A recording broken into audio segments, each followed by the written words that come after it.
into the NECC. It is a jam-packed day, maybe the most chaotic day in NECC League of Legends history. Fish and Soph-Chan here because it is playoff time to start things off. We got a Challengers Midwest doubleheader. We're going to start things off with Kansas State University Varsity taking on Lakeland. But, Soph-Chan, to add to the chaos, it is preseason patch day on League of Legends. The patch has been live for 12 hours, so I have no idea what to expect today. Oh, me neither. It's always going to be chaotic, and there's nothing that we can guarantee. The only thing that we can guarantee is that these teams are going to pop off because it's the playoffs after all. But it's a reminder, of course, as usual, playoffs. It's going to be the first seed and the bottom seed, the top 8 in the bracket in this division. So it's going to get pretty interesting, isn't it? I'm very excited to see how these new changes look on the live patch. We've heard a lot about jungling pets. I mean, jungle has been the major focus. I'm sure that's where our attention is going to go for most of the series. But as you said, Soph-Chan, it is the top seed. Kansas State University Varsity coming in at 7-1. Taking on the 8 seed Lakeland University coming in at 2-6. Kansas State did beat them 2-0 a couple of weeks ago, so they're the overwhelming favorites. But it's the playoffs, Soph-Chan. You never know what can happen here. And it's preseason. That win 3 weeks ago literally means nothing because it was basically a different game. It was a different game when those teams played. Oh my god, Fish, it really does not. Nothing is guaranteed in the preseason playoffs. And as you said, it was a 2-0 for Kansas State University Varsity. But who knows? Maybe these changes are absolutely going to favor Lakeland University on this one. And let's have a look at the lineup.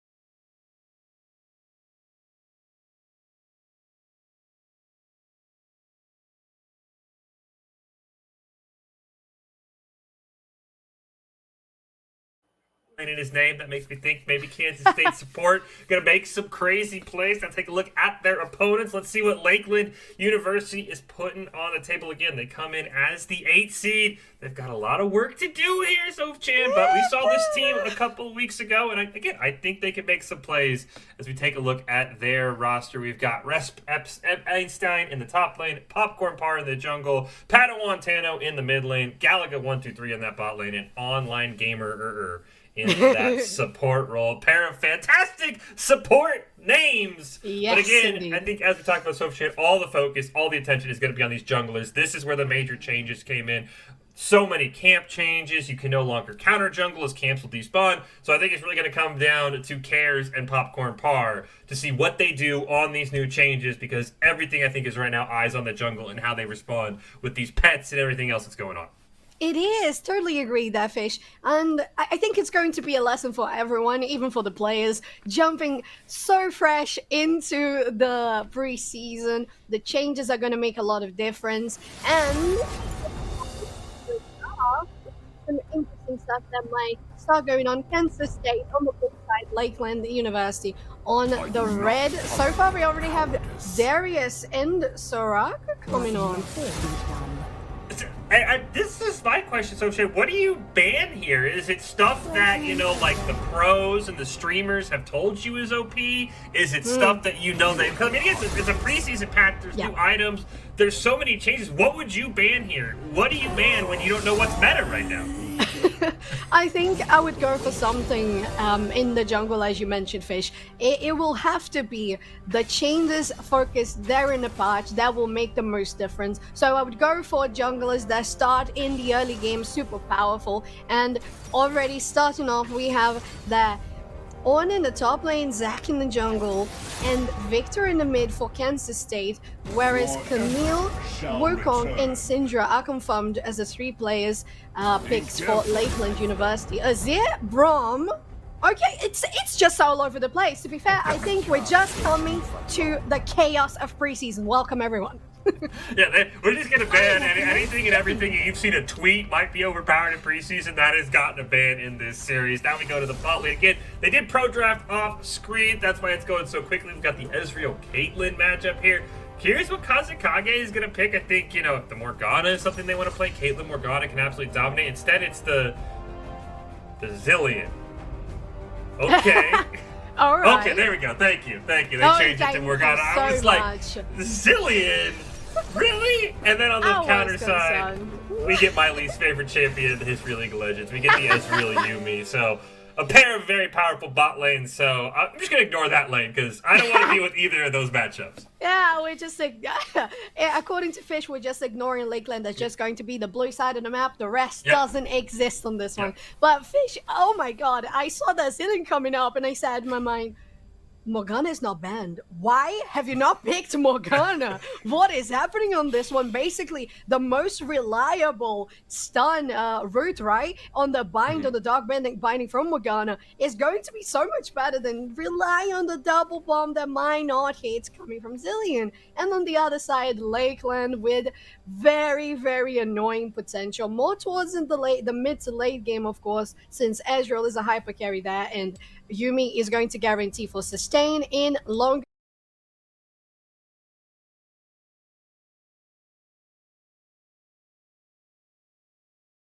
These two teams are going to throw, and especially to see the dynamic in the jungle.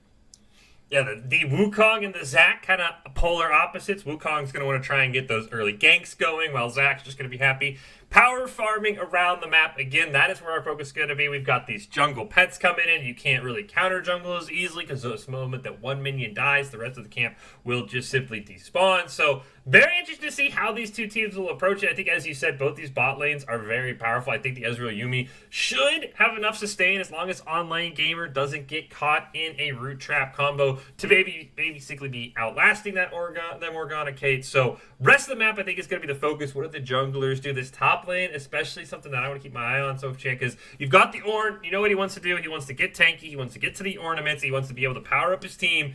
If Camille can get ahead on that top side, if Resp can get ahead, I think the 8 seed Lakeland might have a good start here in our first playoff game of the afternoon. First playoff game of the afternoon indeed, and coming into NECC 2, this channel that is always starting a little bit earlier in your evening, is going to get so exciting, Fish. As you mentioned, it's the first playoff that we're going to have on stream for League of Legends, so coming with the patch, there is all that can come to play, all the things that can come into an out-of-the-box scenario, and I am mostly sure that we're gonna get surprised on so many occasions, so we're bound to see such good plays happening.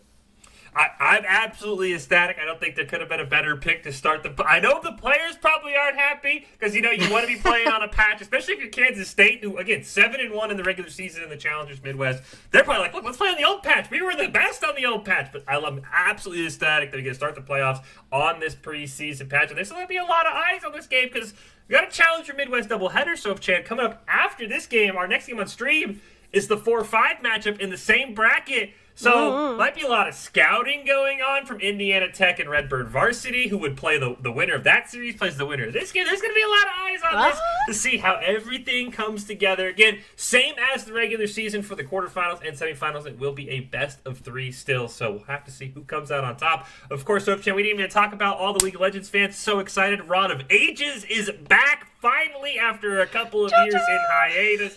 I know everyone is excited for the old Rod to come back. I'll be curious to see how often we see that item being built. It used to be a staple in League of Legends back in the day, so I'm excited. I don't even want to deal with this delay. The patch should have got rid of the 3-minute spectator delay. I want to hop in right now. I want to see what it looks like.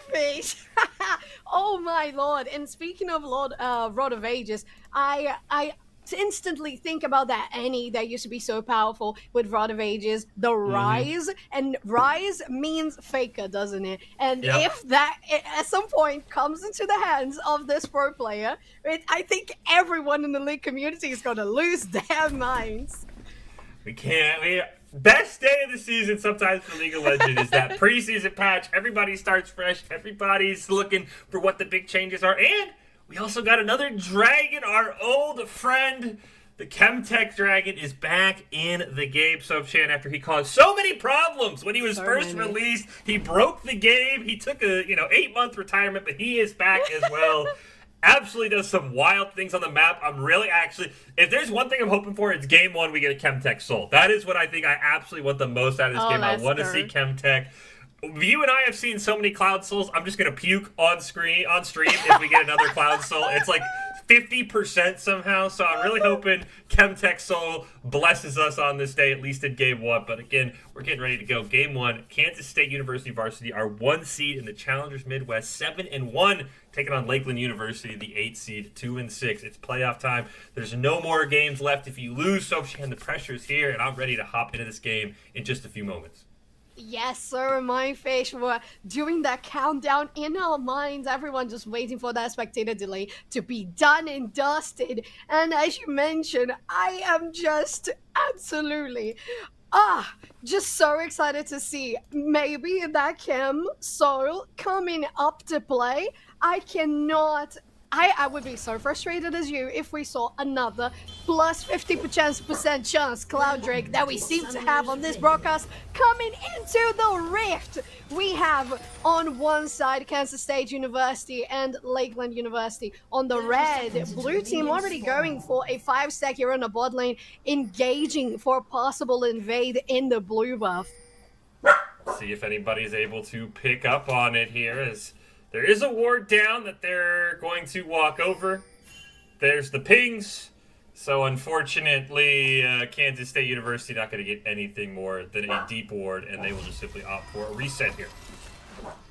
And that's going to give some positioning on Lakeland University. They're able to pinpoint where and what exactly Kansas State University was thinking about when they started this game. And with that, as you mentioned, we only have those deep wardings going on the side of Lakeland. They are more defensive, aside from the Camille ward that we had in the blue buff in the blue side of the map. And we're coming right onto this as buffs spawn into the map. Buffs do spawn. Of course, we had a couple changes to the leash. We'll have to see if that impacted these players. We've got our red pet for Cares. We've got our green pet for Popcorn. And we'll see exactly what these junglers have been working on. Again, I'm sure they have been also excited for this very interesting change. It kind of gives that like more of that ARAM vibe where you've got that little pet following you the whole time. Very curious to see, bush interactions with the pets. I know sometimes those little pets just walk out of bushes and give away your location. So it's a lot of little things you got to keep your eyes on here if you're one of these junglers. So far, nothing really happening, just some farm going out, everything pretty much dead even across the board for these two teams early on in the game. Unless you're top lane, right? Boomix and Camille fighting off that 1v1. Oh, Ignite already landed. Oh, the burst damage from Caitlyn Morgana is absolutely outrageous. First blood for Kansas State University. And we talked about it when the Zillion was hovered. We now know that, of course, bot lane Kazakage was maybe trolling a little bit there. But we were like, why would you not pick the Morgana? It was open. That is why, though. Interesting, Galaga brought the teleport. Maybe predicted he was going to die early. Is Popcorn Power going to go in immediately, or just has to just simply flash away? But Galaga doesn't really lose too much experience from that death. Very interesting to bring the teleport. I mean, again, I don't know if he predicted he'd die this early, but he didn't lose anything from it. Yes, I think to be fair, it could have been a predict in regards to this early of First Blood, because the pressure from Caitlyn and Morgana is always going to be there. As an Ezreal, you're going to try to farm from a distance, get those kills, Qs, skill shots, landing the minions, getting the last hits, and with a Yuumi, you can survive a little bit, but of course, especially on level 2, that is exactly what Morgana and Caitlyn did on that lane engage. They knew they had to be precautious, especially if you have a cat on you. They can have the exhaust, they can have the heal, and you're good with a teleport yourself. You with the teleport, already one turret plate down in favor of Kansas State. Of course, that plate gold being buffed by just a little bit, so some more extra gold in Uwu Berry's pocket. He's got the 23 CS, he's got the kill. Galaga starts with a tier as well, Soapchan, so he already wanted to play this lane passive. And bot lane, I wanted to look away because there's a Yuumi, and right now this Yuumi's not in a very... It's a dog's world right now in the bot side for Kansas State. Woof woof! It is a dog's world for Lakeland University, and they're dominating on this one. Zach going in on Syndra, the push away is there. Maybe they're gonna get her to get a little bit closer. Damage from Victor is gonna land, but not enough. Just some poking guaranteed on Syndra, taking the health bar a little down. A great predict by Padawan, didn't even have to blow the flash in that mid lane. Or get hurt, it did have to blow it on that last gank, so maybe we see Popcorn come back. Another plate's about to go down on the bot side of the map. This is going to be a huge problem for Lakeland. We see some trading up in the top lane at Resp and Boomix. Nothing too crazy going on. Again, top lane shenanigans. I think this definitely favors the Ornn, though Boomix getting Resp kind of low. If he gets 6 quickly, might be able to go in, but right now it looks like Resp will probably retreat and opt for the reset. Yes, in the bot lane, as we mentioned, it's going to be oppression on top of oppression coming from Uber. What? Hello? That was caught fat finger. 4K That's a fat finger, live yeah. We've all done on it. stream. We've all done it, Soapchan. We just haven't been on stream. We've all done it. We've all accidentally, you put your hand on the wrong key and you're like, wait, that's not the button I wanted to hit. Now, there it is. there's the root. There's the, ooh, the trap misses though. Galaga's not quite punished.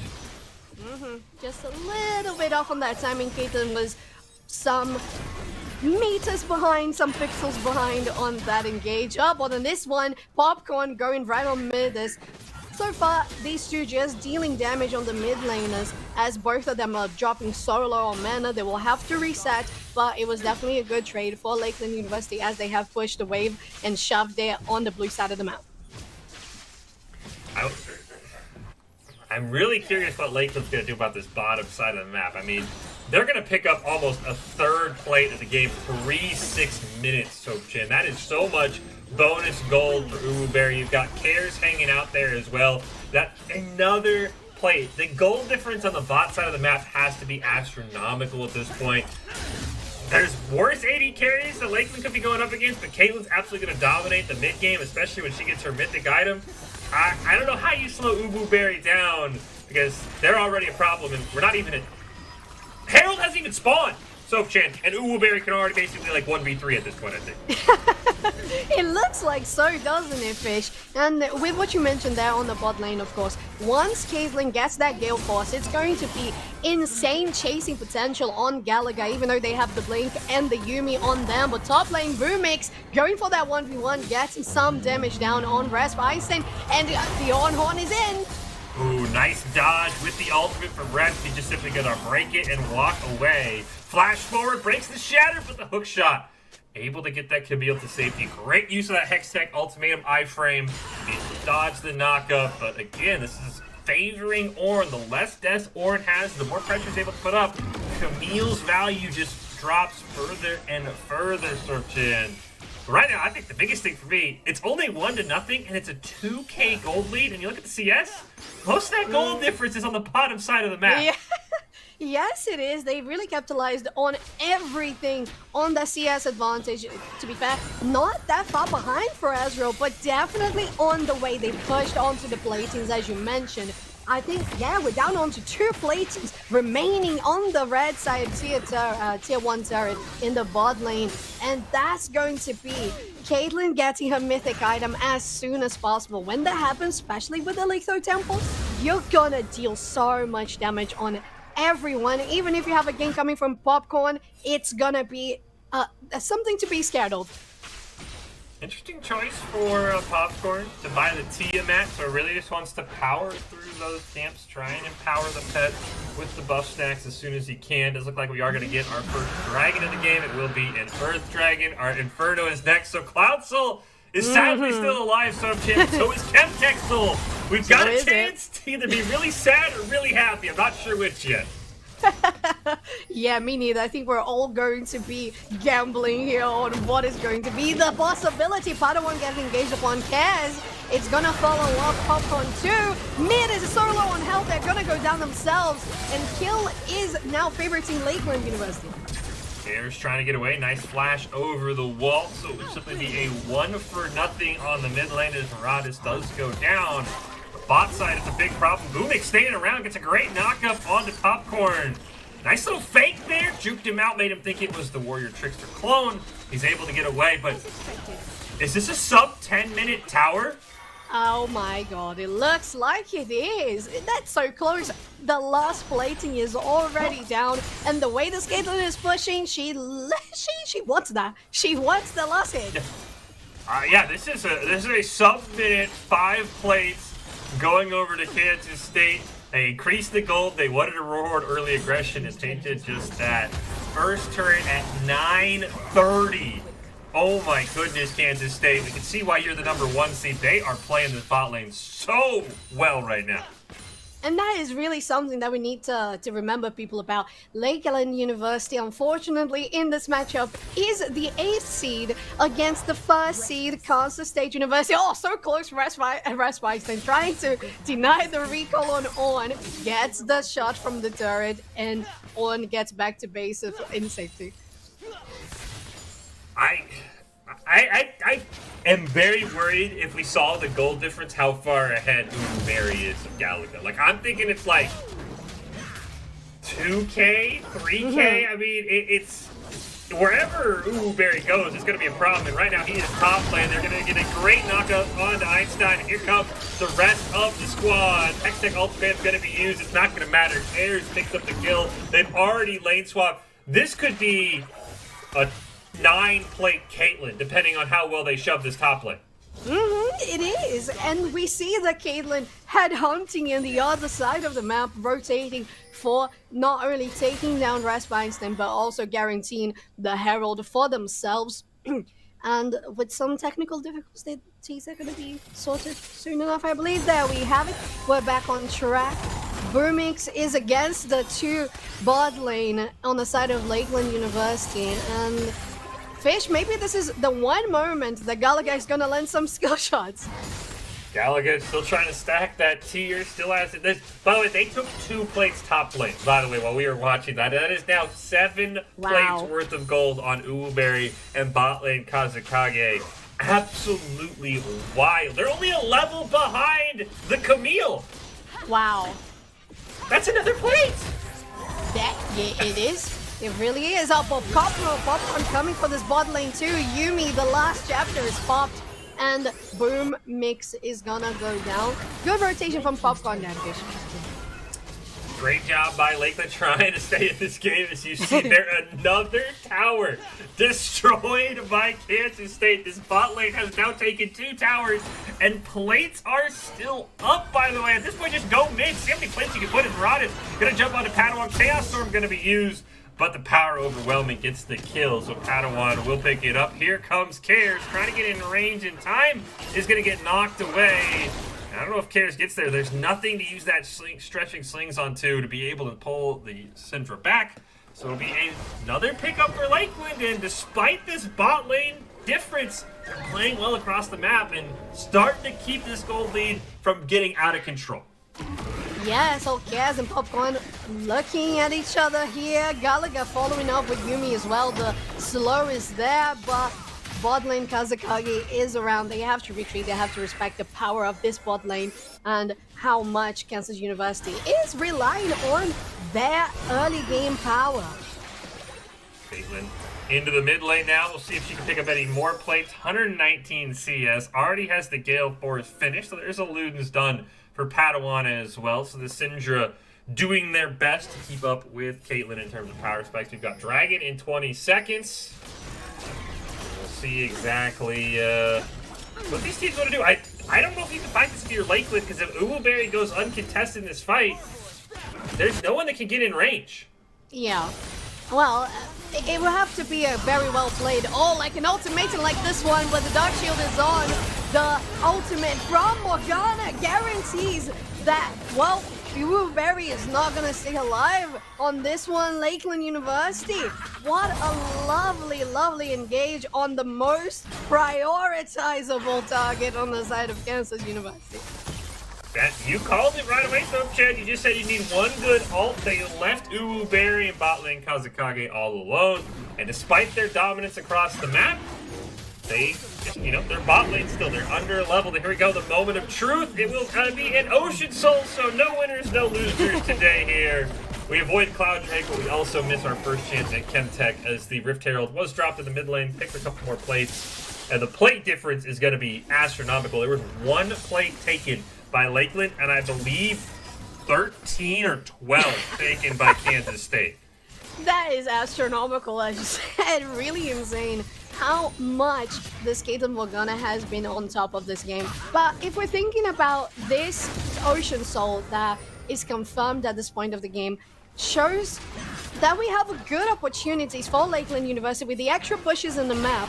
They will have more space to be able to situations, get on top of Blueberry once again, neutralize their power, go on Victor as well, now on 0 and 2. So in regards to Padawan, they're doing getting Victor a little behind lane, even though they are behind in farm themselves. So interesting. Regardless, Lakeland is trying to stay on top, and I think this Ocean Soul is going to help them.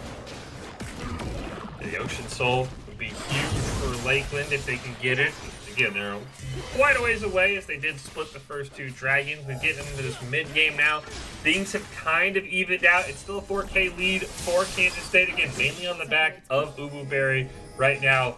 Almost 50 CS up on Galaga. That's really the only major CS difference. Everything else, 8 here, 8 there in the jungle in the mid lane. So I think Ububerry, the positioning, obviously, as we saw, Sophchan, maybe needs to be worked on a little bit, but they need to play around this Caitlyn in these mid-game fights of Kansas State, the 1 seed, wants to start to build their advantage here in game number 1. That's exactly what they need to do. And Ububerry, as you mentioned, has to be careful with the positioning. They have to acknowledge, well, okay, I am the most powerful in this stage of the game on the side of Kansas State University, and you have to be careful with where you are. And Caitlyn has the potential to be just so far away from the fight, so you should be okay. Just don't get overconfident with the lead, and you might not get engaged upon. Popcorn hanging out in the jungle. Popcorn was on a ward, but now wants to jump on top of Kit. Has the Yumi behind him.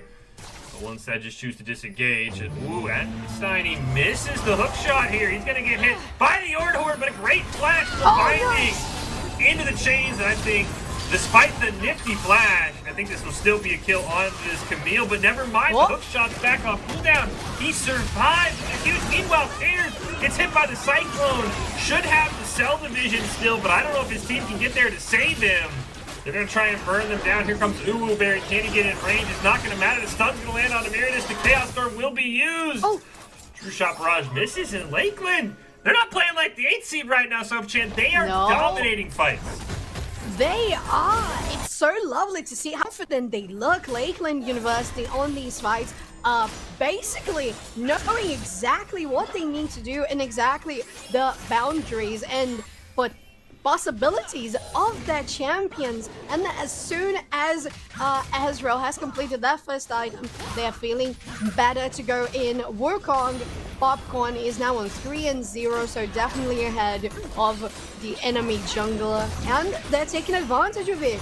Really, really good. They had that objective trade on getting the Inferno Drake for themselves, even though they lost their first Herald, and are most likely going to lose this second one too. Oh, Fish, don't you think it's the most funny thing to see those pats flying around with Zach?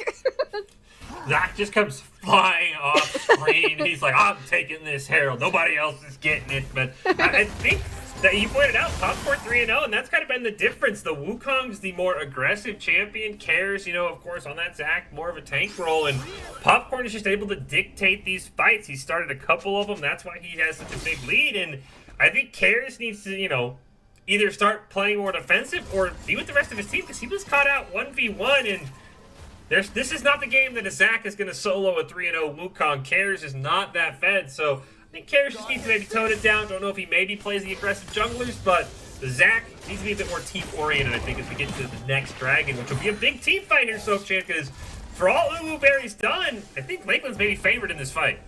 Yes, and they have 3 TPs on the board online for this next Drake fight. They're all over the map. Gallagher in the mid, Camille in the base, but they can get soon there really, really quickly, and TP is popped by Camille themselves as they're trying to join this fight as fast as they can. Drake is on the board. Fish, it's time for a brawl. Warning going to be very much in Lakeland's favor. There's just one ward in the pit. So I do believe it was not able to be outranged that pink ward, so they're not going to have any vision.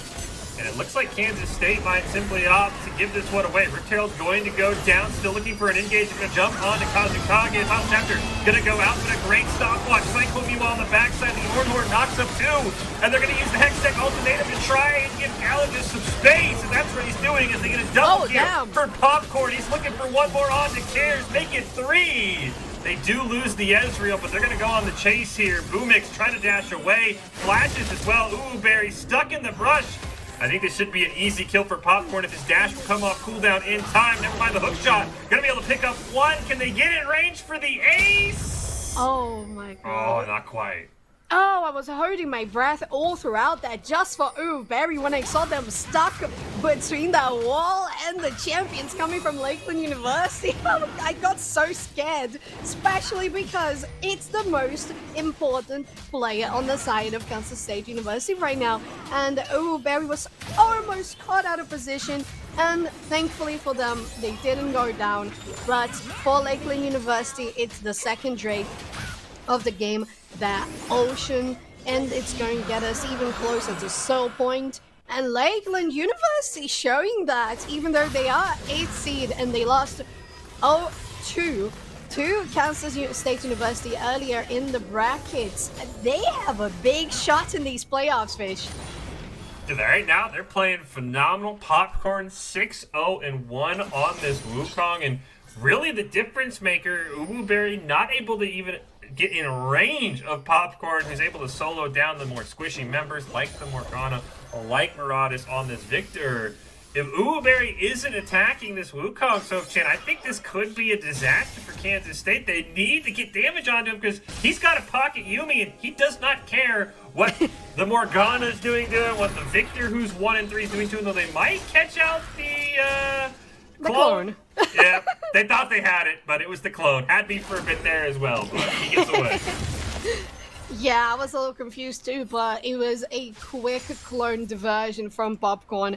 And as you said, they are proving to be so great and pivotal for Lakeland University to manage those team fights so well. 6-0-1, a 300 gold bounty that if it lands in the hands of Ububerry or Midas, is going to be phenomenal for Kansas State to try and come back from this little bit of a dip in the road that they find themselves in, even though they're still 3k gold ahead. Yeah, I mean, I was just about to say, I mean, the gold lead is still so squarely in Kansas State's favor, it's kind of hard to believe that they're behind, but I mean, you look and all the gold's in one place, Soph-Chan. It is all on Ububerry. He's got a 60+ CS lead on Galaga. He's 2-1-1. He had, again, I think 9 plates to his name in the early game, but that gold isn't doing anything. He's not getting damage onto Popcorn in team fights. We set up around the Baron. I think, again, all eyes are on how Ububerry positions himself in this next team fight, wherever it breaks out. Yes, and they're trying to be a little more defensive about it. They have the wards in the pit. Popcorn's trying to get around to clear them. They have the pocket Yuumi, as you mentioned. They're there to try and save the day. And I was going to say that Popcorn is also a quote-unquote Ububerry on the side of Lakeland University because all the gold is on them. But if we look at Padawan and online gamer, we see so much assistances, and that's going to make a huge difference. Whereas on the side of Kansas State University, as you mentioned, it's solely on Ububerry. Ooh, Maraudis tried to come down. Padawan does pick up the tower. Interesting. The other thing that Popcorn has going for him, really making great use of these new jungle pets. He picks up the green pet, which gives him a small shield and 20% tenacity and slow resistance as long as the shield holds. So that's allowing him to start off these fights with an insane amount of tenacity. Plus, he's got the pocket Yuumi. I mean, he's just got basically 3 tank stands galore, and he's able to build as aggressive as he wants. Yes, exactly so. Right now, both teams look to be just taking the vision in the area around the Baron. Right now, it's one red ward in the pits, one around the bush. And Morgana's trying to clear as much as they can, as a good support should do. But every team player knows that they have to do ward buying, they have to take care of vision themselves as well, because you can't have everything just on your support's back. You know, don't save the 75 gold. We've talked about this a lot in the past. Okay? Don't save the 75 gold so that you're 75 gold closer to your next upgrade. Buy a pink order too. Make sure your team is prepared. Again, Baron, kind of this dance that these teams are having right now. The next dragon's up in a minute. Could potentially be Soul Point for Lakeland if they're able to get there. Very, very interesting to see where this next team fight goes, because the gold lead is shrinking. Ever since that 4K gold lead that Kansas State built at about the 12-minute mark, we're only down to 2.5K Stokechan, and that's because Lakeland is winning these team fights when they break out. Exactly, so Fish. And if you have a look at Ezreal, for example, we have the Trinity finished, we have the new mana, and in regards to farming, they're going to be so great at clearing the way themselves. Kansas State, though, going for Baron, and Lakeland University trying to catch up. The damage is not quite there thus far, and they have to disengage. The movement speed on Morgana getting people out of danger. But it was a good shot, at least to test out how much damage they had. Get the binding onto the clone. That's about all they get with all of their vision. As you said, they did not have the burst damage. And now this should mean that Lakeland has priority when heading over to this dragon. You see there's no wards there, though it does look like Kansas State almost saying, look, if you want to go to dragon, we're going to get a head start on Baron. And we'll see how quickly Kansas State wants to pull that trigger. You see the pings going out. They're going to head that way. They're going to clear out the wards to give away to the rest of Lakeland that they're picking it up. The smite used here by Popcorn. Dragon falls. Now, how quickly can Kansas State burn this Baron is the question. Yeah, and Syndra is just around the corner. Padawan staying alert. Oh, two-shot barrage hitting most of the people on the Kansas State side. Gallagher hitting the skill shot. The Ornhorn knocks everyone up, and now it's going either way. Oh, actually, it's Lakeland University guaranteeing so many kills on this one. 2 for 1. Now 3 for 1. They might pick up another one here. Popcorn. Uh-oh, you gotta be careful, Popcorn! Oh my god. There it is. Huge shutdown for Uwu Gallagher gonna go hunting, actually gonna run right into him. Ace in the hole going out, but it can't quite kill Einstein. He fell victim, but that is still a 600 gold shutdown. They do lose the Baron buff on everyone but Kazakage, so really not worth it. But we're starting to see that Kansas State does have that power to be able to win these team fights again if Uwu can attack Popcorn. Exactly, and I think it was a little bit of overconfidence from both sides. Oh, we saw that hook shot. We saw that. Caught 4K live once again.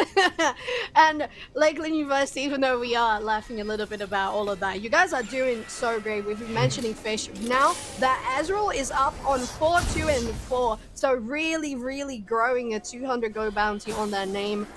And for the side of Kansas State University, the kill on Popcorn was essential. But unfortunately, the lack of vision, once again, is the one thing that made Kansas State University, Uwu end up falling. Little did they know, Ezreal had the Pocket Yumi just around the corner, while the ace in the hole was aiming for the other teammate on the other side of the map. Resp Einstein was definitely safe from that one, and Lakeland University guarantees an ace and a denial on all of the Baron buffs. Continue to shrink that gold lead as Lakeland. Now it's down to about 1,500 gold.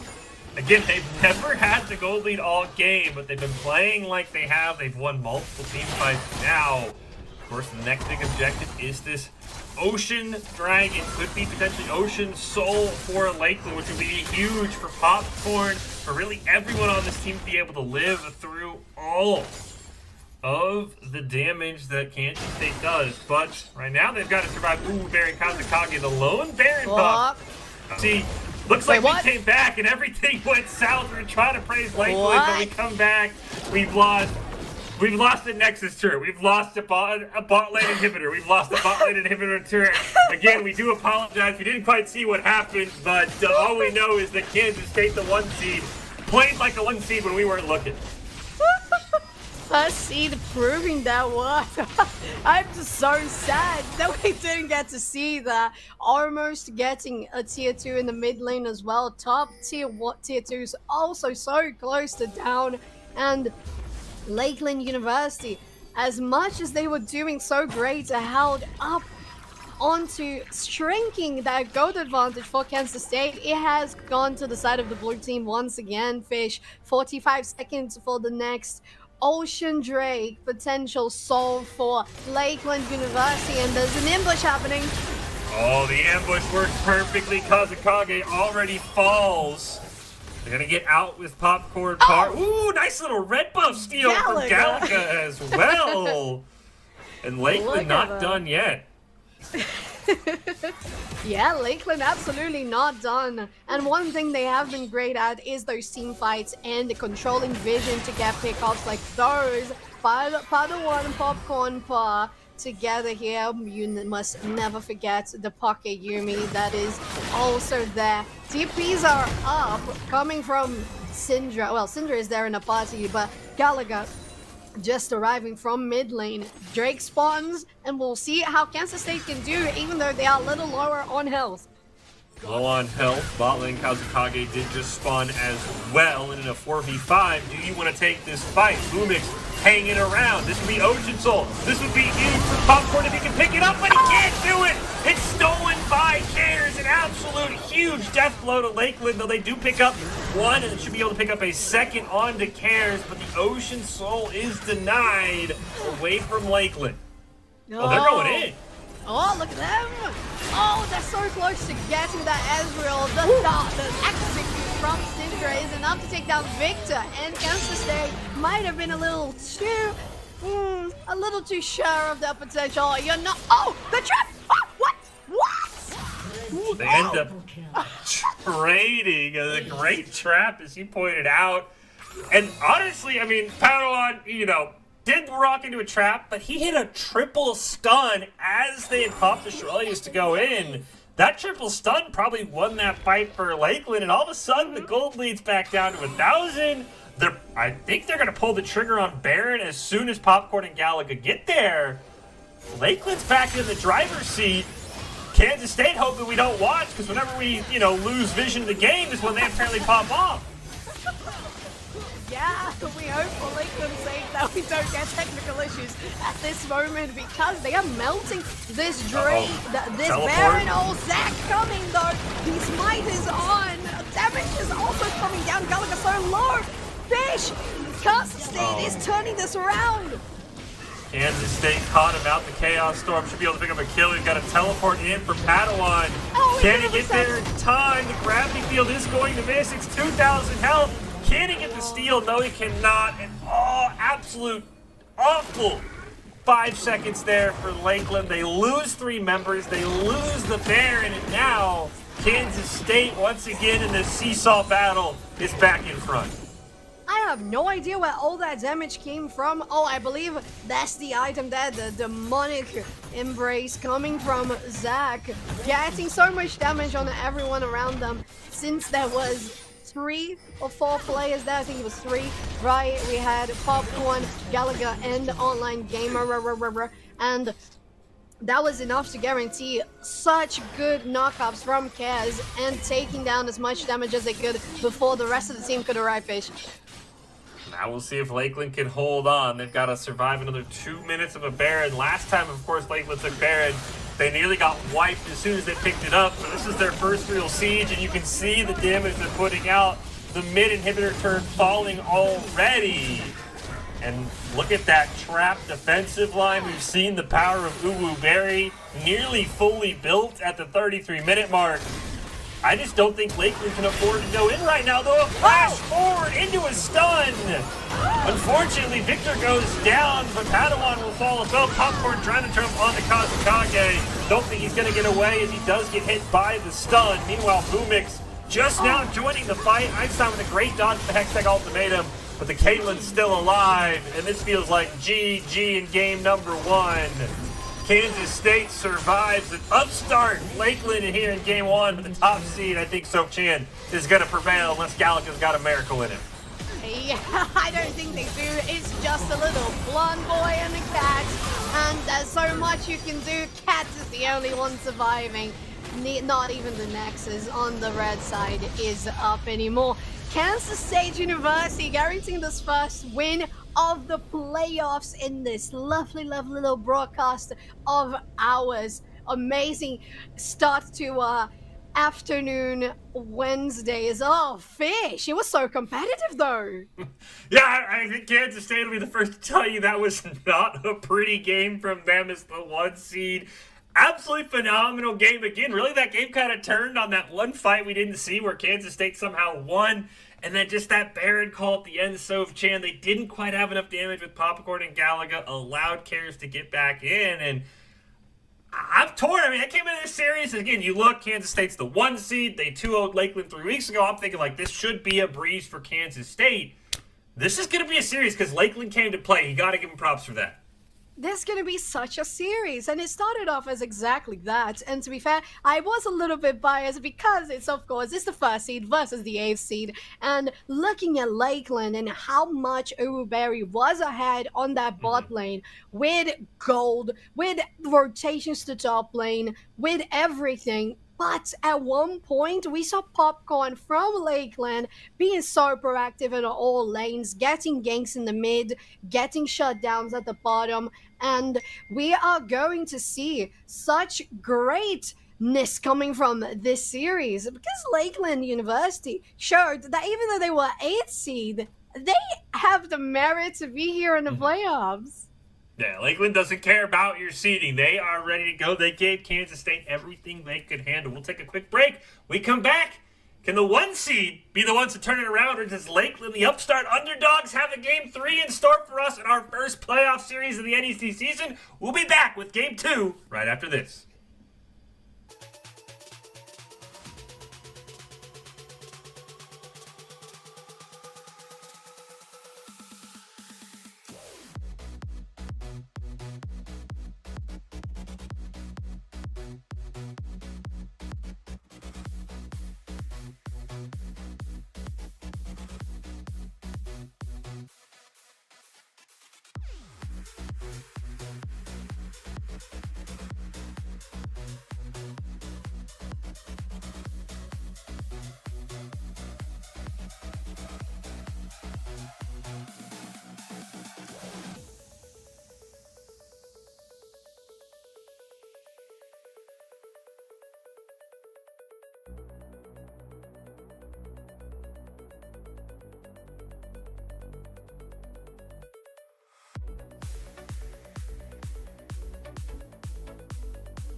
Welcome back into the NECC playoffs here on the NECC 2 stream. We've got a Challengers Midwest showdown that has not been at all what we expected. Fish and Soph-Chan here. Kansas State, the 1 seed. While they did win game number 1, Soph-Chan, it was not as dominant as this team's regular season record indicated.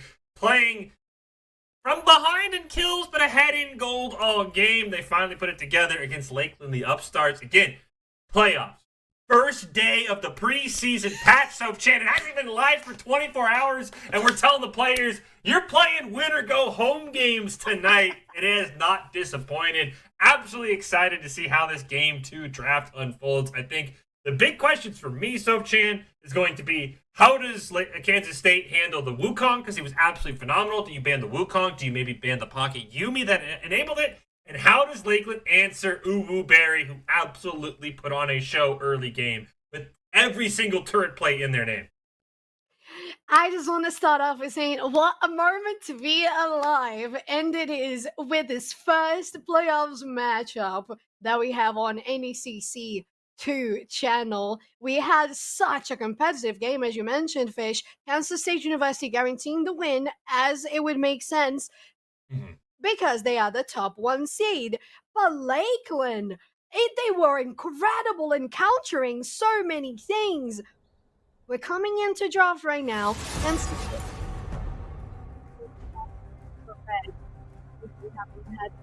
shall I turn in my badge and rifle as well? No, actually we have. I do not. Yes, we need to have that swapped, but it's alright, no problem whatsoever. We're gonna get onto it as soon as possible. And Fish, we're going on to these bans. And in regards to your question, well, they have replied for you already. There is no Wukong ban on the table, so that's going to be good for Lakeland University since that worked so well, and it definitely was one of the biggest reasons why Lakeland was able to stand off that game for so long. There it is a pick. Yeah, the Wukong pick gonna slot in nicely. There's our first kind of wild card, though. Padawan gonna lock in the Morgana mid lane. I'm very curious to see what they have in store. That, I mean, you know, to pull back the curtain a little bit, that was the B1, but I mean, you had Yumi on the board. You don't get the Yumi pocket. I'm very curious because you get the Bel'Veth for Karis, who's a very good Bel'Veth player. You get the Azir for Radis. I think that I don't know what this Morgana's got in store. This is the big question mark right now in this draft for Lakeland.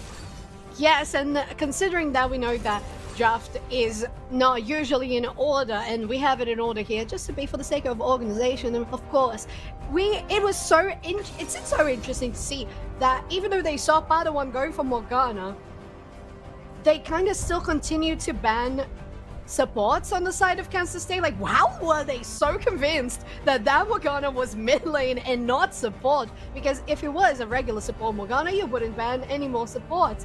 But finishing up this draft, and I'm so excited about this, we have a Jinx on board alongside a support Heimerdinger versus the Kai'Sa Amumu matchup. What are your thoughts on that bot lane, Fish? I like the Heimerdinger pick into Amumu as a counter because, again, you can throw down those turrets. You can basically use them as blocks for the bandage toss. So I think that is going to be the one thing. I think my bigger thing for this bot lane is if there's a champion that's better than Caitlyn when a tower goes down, it's Uwu Berry, because you're going to get excited. You're going to be able to maybe run down and pick up a kill. For how they played that AD carry early on in the game, I think Jinx is a phenomenal pick for Berry, and this is going to cause a lot of problems for Galaga and Online Gamer. From Uptown Piltover to down south in Zon, Jinx is definitely a good option, as you said. I totally agree, Fish.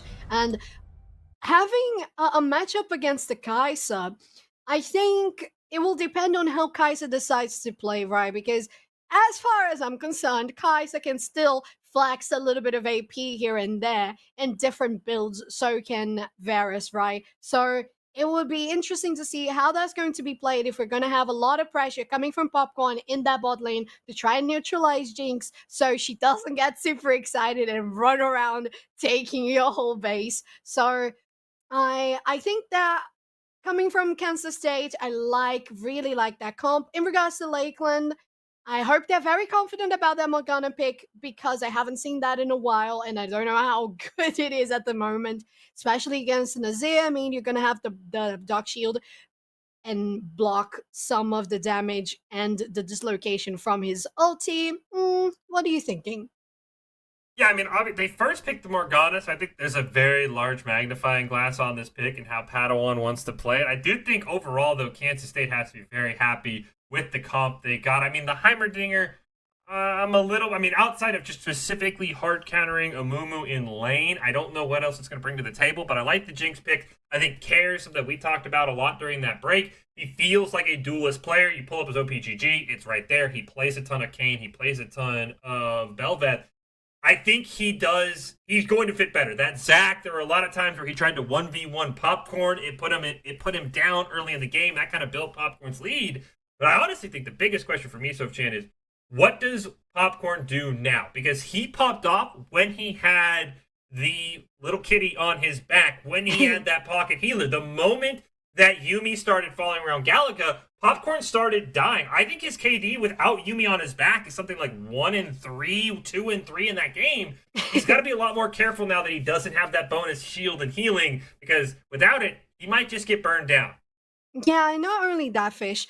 It's a matchup against the Bel'Veth right now. It's not going to be the Zac, which you mentioned. It's not the greatest aggressive jungler, especially against the Wukong. Wukong has so much more damage. The monkey's gonna be able to solo kill you every time in 1v1s and even set you up for 2v1s if your mid laner comes around too. So as you said, the big advantage for Wukong there was not only having Yuumi on that back, but being against the Zac. And a Zac that was a little unsure of how much damage they could deal. Therefore, they were a little overextended in a couple of situations. In regards to Kansas State now, that Bel'Veth, as you mentioned, is going to be a little more comfortable on the hands of Kaz now. It is a champion that they play more often. It might be a style that suits them better. And it's maybe Wukong on Popcorn Sands might be a strategy to try and stay away from the other jungler. If they're on Drake, you get Herald. If they're on Herald, you get Drake. So trying to avoid that conflict and set up ganks instead of counter ganks, because I don't think that Lakeland has that upper hand in the beginning of this game. So trying to stay safe might be the best option. And I think the other thing Lakeland needs to do is they just need to not overestimate themselves, right? A big reason they lost game one is because they overestimate how much damage Galaga and Popcorn could do to that Baron. If they don't take that Baron, they're still in that game. I mean, maybe it ends up going Kansas State's way, but that Baron misplay cost them the game. So I want to say, make sure they're saying, okay, look, let's know when to take Baron. Let's know when to move as a team. But here we go. Game 2. Challengers Midwest. The 1 seed Kansas State surviving a near upset in game 1. Can they pull off the sweep and move to the semifinals? Or does Lakeland have something in store immediately? Online Gamer blows the flash, looks for the bandage toss. But he has that Hex Flash, so nothing too crazy happening, but just trying to get some early pressure. Because again, Maraudis also blew his flash in response. That's a win for Lakeland in the first 40 seconds. Yes, and exactly as you said, it's a mid laner flash against an Amumu with Hextech flash. So it's going to be great for Lakeland. All day they can take that trade. And it's nice that they had that sort of incentive to go in, just get what they needed and retreat, just set up for the red buff here in the blue side of the map as Bel'Veth is on the red buff themselves. So right now, as we mentioned, the two junglers are on opposite sides, so they might not even face each other on Scuttle Crabs. Of course, the Scuttle Crabs also getting a little bit of a nerf. Don't come to the game until 3:30 as opposed to 3:15, so it buys you a lot more insurance on what camps you're going to take, what routes you want to take. We do see both junglers opting for that red pet, so interesting. Popcorn, once he hits that late game, not going to have that little shield, that bonus tenacity when he engages in fights, which again, minus the Yuumi, minus the tenacity, Popcorn might have a bit harder time here in game number 2. Right now, and I think the other thing, I don't know how much we talked about it, Chan, is, I mean, we got to run back in the top lane, the Ornn versus the Camille, and I think both you and I kind of agreed we don't like the fact that Lakeland opted for the run back. It's not like Rest played it bad, but it just didn't have the advantage I think you want a Camille lane to usually have. Yeah, not only that, I think Camille wasn't really blending well with the rest of the comp. Maybe it's gonna do better on this one, considering that you have the bandage, the Unite, the ultimate from Online Gamer to lock people down alongside Padawan too. So maybe that's going to work better for Lakeland University. But I agree, in the last game it didn't feel like it blended that well. And in the 1v1, Boomix was winning all the way. The on was on top of Camille. But aside from gameplay happening, look at these lovely skins that all these players have. Amazing. You know, I'm a little sad we don't get the Angry Cookie Morgana. Definitely one of my favorite Morgana skins. Yeah, look, well, you know, the splash art with her throwing the... At least they used to throw cookies around. I think they changed. So I'm a little bit mad on that one. Just gotta throw that out there, you know. But Star Nemesis though, Fish. Ooh, we got Cares going in. Trying to get an invade here on the Popcorn, and the Belveth player paying off. He does not get the smite, but he forces him incredibly no. Now Resp and Boomix gonna rotate down, and Resp, he's caught in a 1v3. Can't get the Padawan in time. We're gonna pick up the kill. The CC is there. Flash over the wall. Cares going for him. Can he get one more auto attack in? Oh, he's so close, but he can't go for the tower dive. And Lakeland, on a couple of occasions, just barely survive. Oh, Popcorn. Oh, you could... Popcorn. Uh-oh. Popcorn, you stayed too long. You tried to get greedy. First blood goes over to Marauders and Kansas State. Oh, that fight lasted so long. I was biting my lip. I saw Rasp Einstein going down, but the potion was so clutch in saving them. Belveth was there. Had to waste that flash, and to be fair, they were holding on to it because they had an opportunity to flash on Popcorn earlier in the blue buff, and they didn't do so.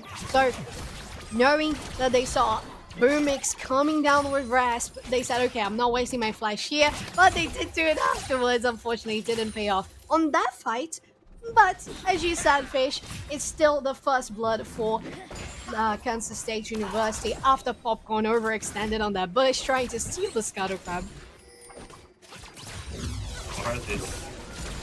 Somehow Heimerdinger Jinx has not had as much pressure as Caitlyn Morgana, even with the turret. They are going to get a great bandage top on the Kamikaze. Popcorn trying to go in. Ignite's going to land. Popcorn picks up one. A great flash away from Online Gamer. Now Uwu Berry trying to pick up that kill, trying to get excited. Great kiting by Amumu. It's a double kill for Popcorn. And all of a sudden, it's the Lakeland bot lane who starts the game with a huge double kill for the jungler. Let's pick up two of them. They still get a great advantage. Once again, Popcorn coming to lanes and having such positive outcomes for Lakeland University. So having the Wukong once again, since they did so well in the last game, was a safe pick, was a comfortable pick for themselves. And it's paying off at this stage. So good on Lakeland for taking advantage of that early pressure that the Monkey King can afford. Get a little bit more pressure for Rest here. Lakeland again played really well in game one. Not play like the 8 seed. They've also neutralized that major gold lead that we saw from Kansas State. I mean, at this point in the game, you have to remember, Soph-Chan, in game one, Uwu Berry nearly had the bot lane tower killed. You know, he almost had finished it off. So the fact that there's still 4 plates, a little bit of an improvement here for Lakeland. They just need to continue to stop Uwu Berry. Popcorn's got to basically set up a tent bot lane. I think that's the right play to keep this Jinx in line.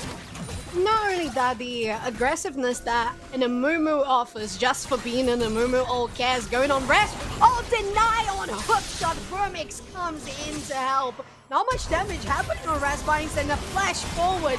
Born is following up. Midas is as well. Rest as Einstein is as good as they're dead. Or are they? Or are they, Fish? They might get out of this again. About 13 seconds. You got to stay out of combat. Maybe look for that self-destruct on the tower. Murata's going to use the blast cone. Rest trying to dodge, gonna get the hook shot off, cooldown in time. Cares is there, but here's the rest of the team. Cares going to go down thanks to the shield. Popcorn picks up another kill. Now Murad is caught in the Hextech ultimatum. Popcorn's gonna get one more to his name, though Padawan will pick it up. I do believe Popcorn looked like he stopped attacking, so I do think that was a try to share the goal with his teammates. Lovely. And Lakeland with a huge play. Huge play. Amazing rotation from Lakeland University. Rasp Einstein as well, buying the time for their teammates to reposition and get in a good spot to counter that gank. Lovely Rasp Einstein right now coming back to lane with the TP, so not losing that much. The Rave didn't even crash, so that was incredible for Lakeland University. Oh, the little machine blocked in the bandages. Uberry dealing damage on Gallagher, and this trade is definitely going for Kansas State University. Chompers had landed. That would have been an easy kill, but Blueberry maybe predicted a flash away, just put him behind Online Gamer. But this is kind of what we expected from Kansas State. They're going to shove with this bot lane. Jinx is going to get excited. Hex flash over the wall here. Galaga somehow dodges the zap, keeps him alive, but that's 2 more plates going to go over to Ububerry and Kazakaze. That's just more gold onto this Jinx. The CS lead also now up to 11 as well. They pick up an uncontested Dragon. This is not what you wanted to see, though. This is what you want to see for your Lakeland Rest. It's going to drop right onto Boomix. This Camille doing so much better against the Ornn in game 2. Boo should be able to get away. That's what it'll do. Yes, Rasp Einstein now on 2 assists on top of the Boomix on the Ornn. A little more farm as well. So the pressure coming from Popcorn was great. The rotation from the team was lovely to maintain. Good sort of aggression for Camille in that lane. Now, as you said, they are standing on top of Ornn. But I'm looking at this rotation in the rest of the map. We saw Kansas State University securing the Drake. So Lakeland University knows that. LU, though, was already in the bot lane. Popcorn rotating there instead of going for Herald, so they weren't aware that that was happening, even though they had a couple of vision in the bottom river. So I am expecting to see Kaz going for the Herald themselves right now, especially Isabel Vast. So I would imagine that Popcorn has to be on track to counter that sort of engage. Popcorn 3-1 with that Tiamat once again already built, so just trying to power through the jungle. I think, as you said, but I think the other problem is Popcorn has to hover around the bot lane. Look at this power. It's not as fast as game 1, Soap Champ, but it's still dropping very low. And yeah, Popcorn just, he cannot contest this Herald, unfortunately. Yeah. Lovely dodge coming from Uberry, and Popcorn still stays here in this lane, trying to get a good clone set up with Online Gamer. But there is a ward coming on that bush. They spotted Popcorn.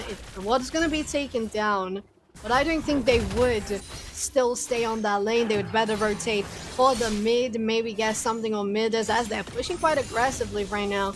There is no vision. Scuttle is theirs, so that might be a good setup. Flash into a great bandage toss into the Curse of the Sad Mummy. Kazakaze gonna flash away. This should be a kill, but it's a 1-for-1 trade. Meanwhile, over at Blue Buff, Cares gonna get caught out. Padawan and Rex looking for the kill. Cares staying alive, but he's now gonna go down to Popcorn. It's another kill for the Lakeland jungler. Meanwhile, Barry and Gallagher are both incredibly low. Both have flashed. So they bot laners stay alive. Overall, Lakeland picks up an extra kill across the map and has to be feeling really good about themselves. They've caught Cares a couple of times in their own jungle now. They should. 4 kills ahead of Kansas State University. And it was very unlucky to see that flash coming from Kaz right into the other teammate from Lakeland University and falling themselves. Gallagher gets a little greedy to see if that's not going to be a better option. Hammerding is still arriving in the lane, decides to go for vision control, and it's going to be safe for Gallagher at this point in the game. And Rasp Einstein, as we mentioned, is building up some good aggression, but Boomix is also fighting it back. This game, a little bit like game 1, where Lakeland maintains the kill lead. The gold lead, though, dead even. Last game, it was almost always in Kansas State's favor. Actually, I don't think Lakeland ever had a gold lead in game 1. So CS is better, Again, you look at that bottom side, it's a 12 CS advantage and growing for Uwu Berry. Probably even gonna maybe pick up a couple more plates as well now that Galaga had it back. And this is where the problem is going to be, is this Jinx is going to put out so much damage, AoE damage in team fights with those rockets, Soap-Chan. Probably going to be more effective than the Caitlyn as well. They've got to continue to find ways to neutralize Uwu Berry before he gets out of control in this bot lane once again. His rest hookshot didn't go, and now he's in a bit of trouble. But I think Boomix doesn't want to take out any crazy plays, so I'll just let him walk. And that is definitely the safest bet. They don't have vision coming from the red side. Most of the wards are blue. And Raspi is saying this time the hookshot lands. They have the wave to back them up, but Onhorn is down. Ooh. A lovely, lovely flash from Camille, dodging the ultimate, and Popcorn joining once again. Kaz with the counter game. We'll see how this is going to be played out. Harris wants to get that Rift Herald in the bottom lane to help build up Barry. Again, you get excited when the turret goes down. Here comes everybody. Murad is roaming down, is going to get hit by the binding. Popcorn can look to go over the wall here, but instead that won't be the case, and immediately the things come out. The Karis is in the bot lane. This is going to force everyone down bottom side. The Herald is summoned. We'll see if Barry and Kazakage can escort it into the base. And meanwhile, a Hex Flash over the wall. Online game, you're looking for a bandage. Toss it great. 2 Curse the Sad Mummy. That is an immediate double kill. Make it a triple for Padawan. And oh no, Herald is going to connect. So that will still be first tower going over to Kansas State. That goal only going over to Cares, not everybody else. For the plates, yes, as you meant. Yes, exactly. The last plating will only go to Cass. So, well, it's at least not shared gold. But at the same time, you want to have that on Uwu Berry. The one player that was so essential in the last game. Right now falling a little behind to Lakeland University's pressure, especially the positioning from Popcorn, the awareness in the map, Padawan following along too. So communication is on point for LU as they are neutralizing that bot lane now on 5 accumulated deaths. And Kaiser just building up that 1 and 5 KDA. I'm very happy to see Ace Place showing what they came here to do. Amazing work. Yeah, Lakeland looking really strong right now. We are going to have a Hextech Soul this game. So the gates will be out across the rift. Going to be able to use those to make some interesting maybe plays around it. Making there and take it back to lane a little bit quicker. But as the plates fall again, not as crazy as game 1, but still an advantage for Kansas State nonetheless with all of these plates. So again, Uwu Berry not picking up nearly, I think again 12 plates is what he got last game. Not going to get nearly that many this game. I think only 3 or 4 to his name. So the Jinx isn't too far ahead. And as you pointed out, 0-2 because Popcorn's kind of been holding that bottom side for his team. I think that's exactly what Lakeland realized after game 1. If they can neutralize Uwu Berry early, they like their chances as this game goes later on. Yes, we have both mid laners fighting in the bot lane. The bot lane is in the mid. And right now, as you mentioned, Jinx is a little behind. They have to be careful. I know those chompers are always trying to be on point. Divining hooks. It's there. Popcorn too. Dark shielding on them. And Azir escapes safely. I would be so happy with Lakeland's results right now. And again, maybe Padawan, it was all for the Black Shield. But if this was a Syndra, I mean, I know Syndra, I believe it was banned, but if this was a real AP mid laner, I'd like their chances so much more. I just don't know what the Morgana is going to bring to the team in terms of late game damage, Soap-Chan. It has the CC, but I think they're going to need more damage from that AP stop. Because right now, I mean, I know Kai'Sa's a bit split. There's no true AP damage on this Lakeland side when it comes to late game team fight. Yes, and whereas on the side of Kansas State University, you have Heimerdinger, you have Azir, you have some damage on Belvast too, so that's going to be a good amount of AP to counter up the AD. And on the side of Lakeland University, there's some on the red team is going to be enough to counter most of the things. Morgana is not gonna be that great of a threat, especially since she doesn't have the super aggressive item on her pocket. But things are looking to collapse here in the mid lane with Popcorn hovering around. Popcorn has done a great job basically mirroring wherever Uwu Berry has been. Right now, it looks like he's actually going to hop over to this Rift Herald again. They do have the Rift Scuttle vision down, so they know he's on the Herald, but really seems like a combination of no other vision plus not really having anyone in place means I don't think there will be a contest from the side of Kansas State. This Herald, if he's going to be used to crack open the mid lane, maybe going to be saved for that dragon fight to give Kansas State something to think about, because it is going to be picked up here really without any sort of denial by Popcorn. Let me give you. Yes, not only that, I believe Popcorn is getting the kills, is getting the objectives. Right now, both teams, I think, shared one Herald each and one Drake each. So it's looking good for Lakeland University, considering they have that, well, not a big lead, considering they are one game behind in the best of 3. This has to be a victory for them to proceed into a game 3 and be able to move forward in the playoffs, or unfortunately get knocked out. Rest by then going for a 1v1 on Brewmix, but the damage is coming from Ord, not Camille this time around. Camille started that fight at about 60-70% while Brewmix was at full health. A very interesting choice, to say the least, for Resp. He's able to simply just disengage, as most top laners do. Now it's Brewmix's turn to wait in the brush, and I don't know if this is going to go well for Resp. If he gets knocked up in the air, will the Orange Horn be used to secure the kill? Resp has been so good at dodging them. The caster curse is real as he eats it to the face. Exactly as you were saying it. Poor Resp eyes them suffering from your crime space. That's the first one he's ever been hit by. I had confidence. Bad fish. I believed in you, Resp, and you let me down. They will lose the tower, though in exchange, his team should be able to simply pick up the dragon here. And again, there's really no counter from Kansas State. They're going to hand over another objective. Mega Death Rocket did come flying in from Uwu Berry, but it wasn't even close, and that's a second dragon now picked up for Lakeland. Yeah, I'm concerned about Jinx's positioning now. Okay, they are... Oh, have to flash away, though. It was close. That bandage was so close to Jinx's skirt, and she was able to escape with a lovely flash. But I was concerned. It was either going to be a flash or Jinx was going to be down, because she was so far advanced into the lane to get that turret. She was confident that with excitement she was going to get away freely, but unfortunately she is down on one summon as well.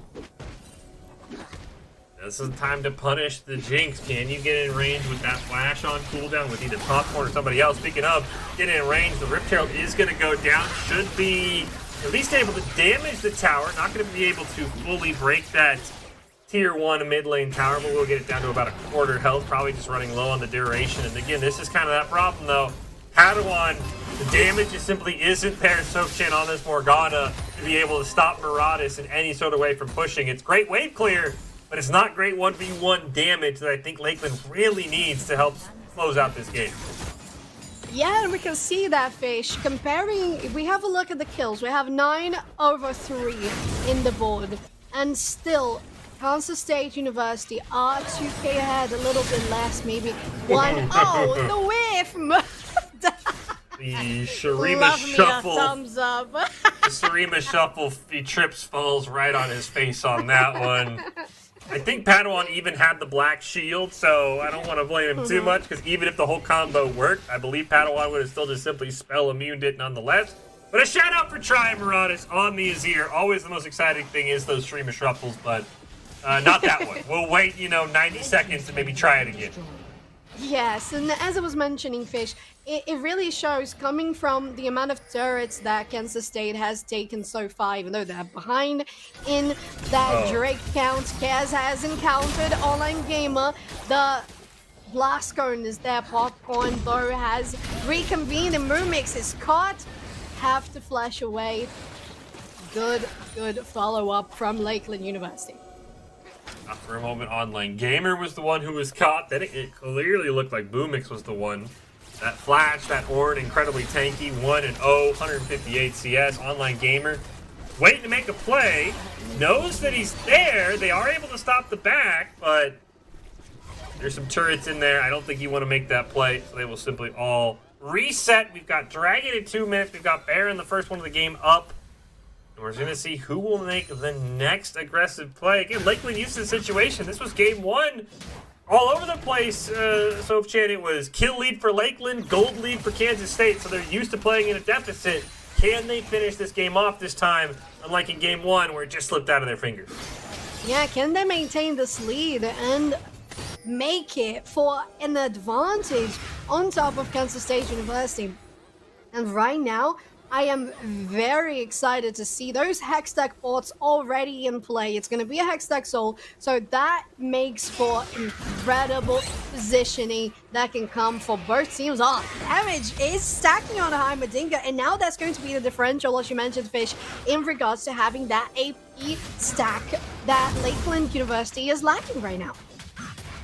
We have Kazakage. Kazakage doing more damage in fights than Padawan might be doing there on the Heimerdinger. Again, just the nature of the Morgana kit. But if there's ever a time, Padawan 3-0-3 on this Morgana. Has the Zanya's Hourglass ready to go. Really has just basically been 1v1ing Maraudis in this bot lane for the last 3 or 4 minutes. Neither team wants to make an air, knowing this could be their playoff live on the line. Rest gonna go in. Hextech Ultimatum gonna be used, but here comes Cares. Hornhorn gonna be used, tries to flash away, but still gets knocked up, but immediately the teleport for Padawan, flash forward into the Soul Shackles, still being able to land a stun onto one. Black Shield gonna be used, Cares under the tower, has to be careful, Cyclone used by Popcorn. Maybe looking for a recast as the Super Mega Death Rocket gets the snipe. And that's all they're gonna get from that fight is the 1 kill for Uwu Berry. Oh my god, amazing counter, all Cares, no! And there it is again, the damage from Morgana is not enough. If it had been any other AP champion in the mid lane, that would have been a kill on Cares. Unfortunately for Lakeland University, it was not. And Kansas State remains on top of that fight and given a kill for you, Berry too.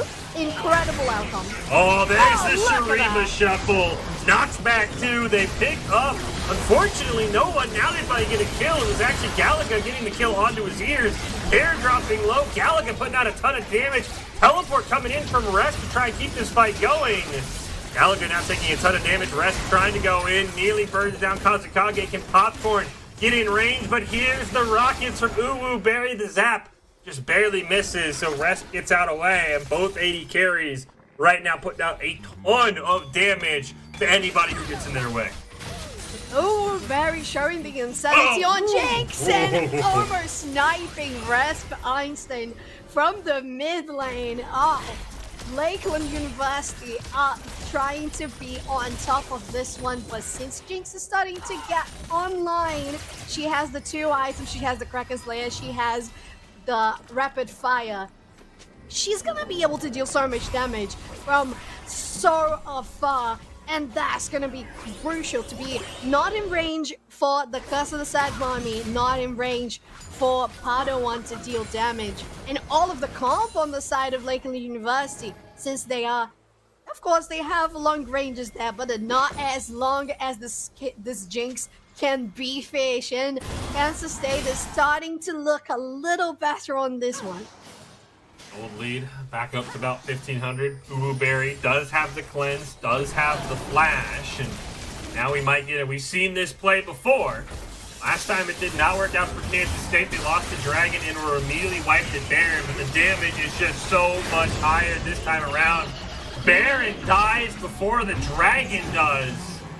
And that just tells you the amount of damage the Belveth and the Uwu Berry on the Jinx are putting out. They melt the Baron before Lakeland can even respond or kill the Dragon that they started first. They do put themselves on Hextech Soul point, so at least it's an overall pretty even trade, I think, for Lakeland here. Yeah, not only that, if they get the Soul, it's going to be some more damage for Lakeland University that right now they are missing. As we have mentioned a couple of times, Padawan not going to be competing against how much damage is there or that Heimerdinger if it can do in regards to ability power. Jinx on the attack damage, of course. Kansas State is looking very, very stacked. And talking about stacked, we have this left with so much drowning onto this tier 2 bot lane, and Popcorn comes around, not able to do much, but they're coming back. Sad Mummy goes out here with Uwu Berry, though. Gonna get knocked out by the Cyclone, flash away, try and create some distance, gets the kill, gets excited. Padawan's the next target, trying to dodge the Tormented Soil, nearly dies. Boomix forced to flash away.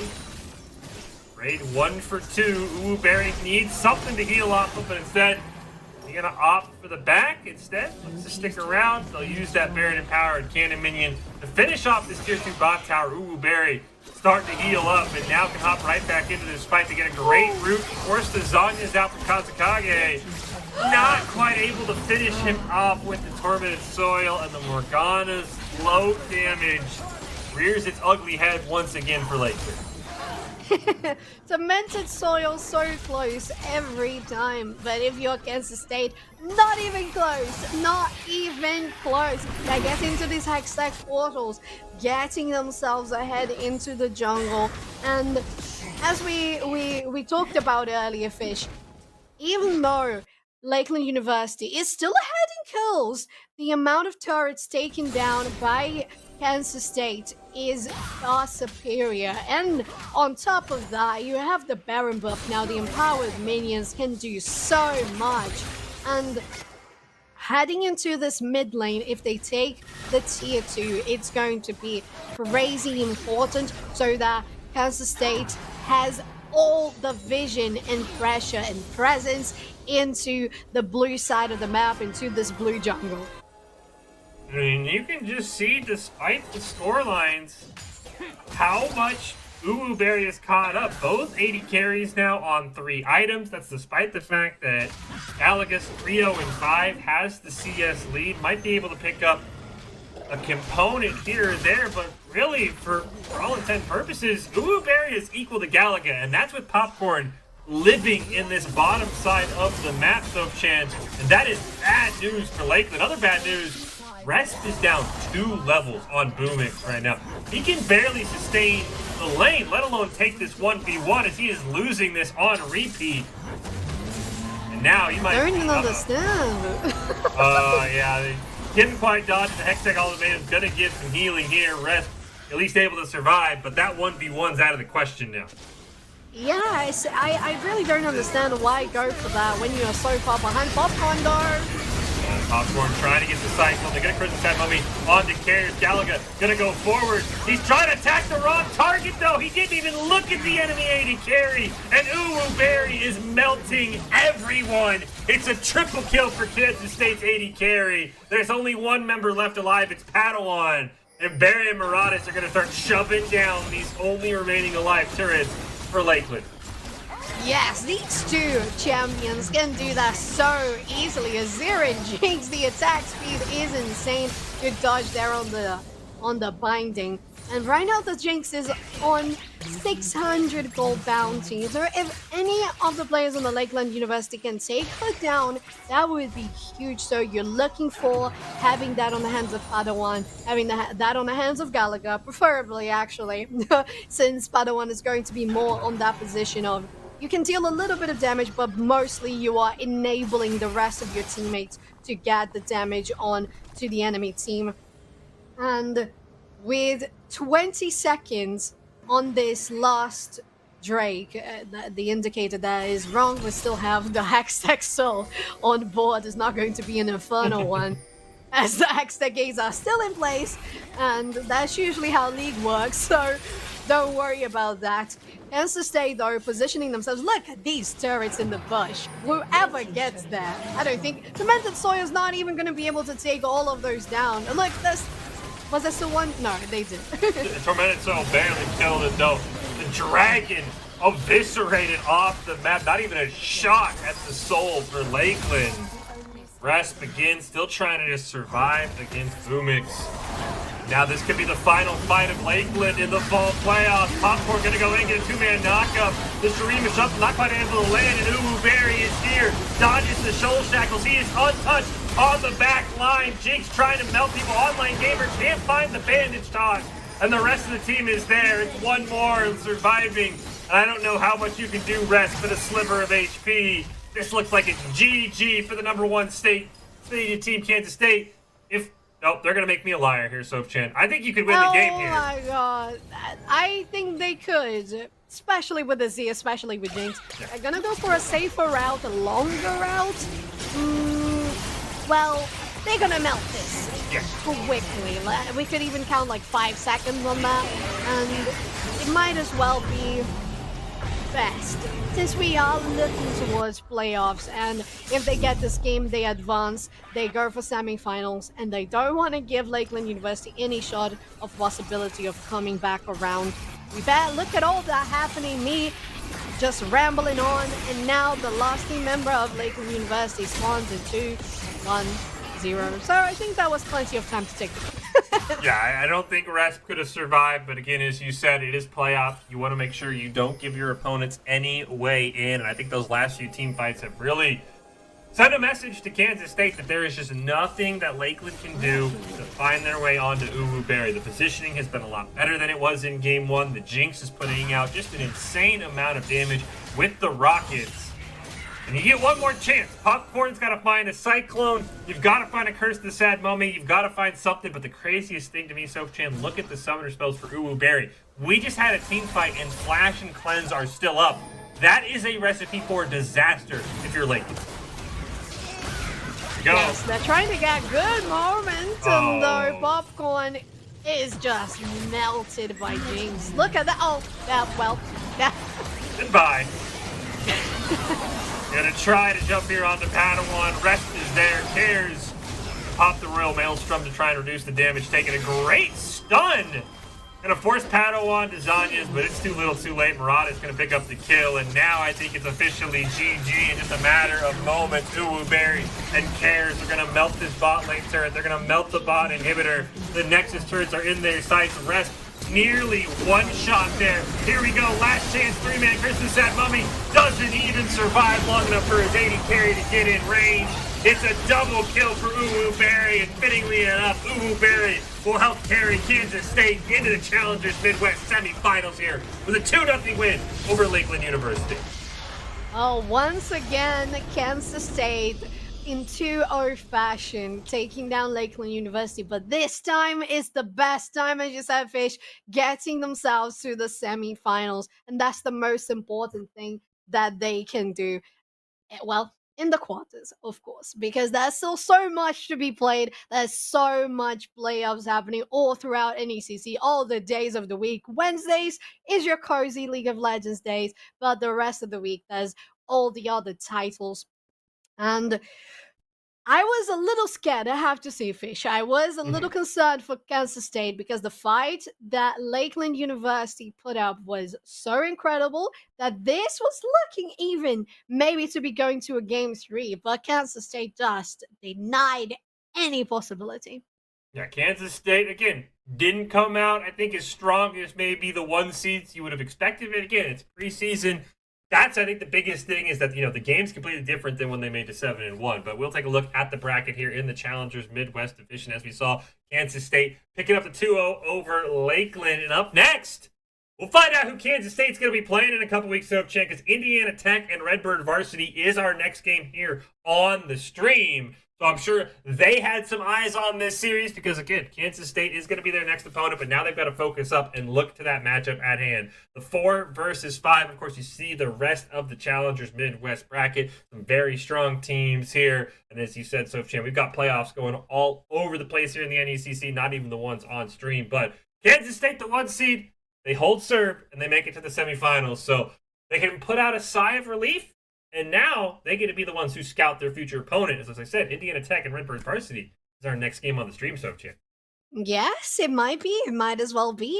And looking at that, we have Indiana Tech, 4th seed, 5th seed, Redbird Varsity, 2nd seed, Kettering Varsity, 7th, Louisville Cardinals, 3rd, Carthage Red, 6th, Ferry State Crimson, and all of them playing so well all throughout the season. As we mentioned, this is the moment to not drop the ball. You have to make it to the semifinals to continue and prove that you are the best in your conference. Right now, the Challengers Midwest Division. So we're all looking forward to so much great action from all of these teams. And Fish, while we wait for all of that to happen in a little bit, we're going for a quick break. And we expect you all to stay tuned because we're not going to be that long, okay? There's still going to be more League of Legends action. So we wait here in a little bit.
Welcome back into the NECC here, continuing along on our playoff day, our preseason League of Legends release day. Fish Chin here, calling all of the action. We've got an emergent Midwest showdown here between SIU Red and Wayne State College. SIU coming in as the 3 seed, had a head-to-head win over Wayne State all the way back in week 3. That was eons ago in League of Legends terms, Chin.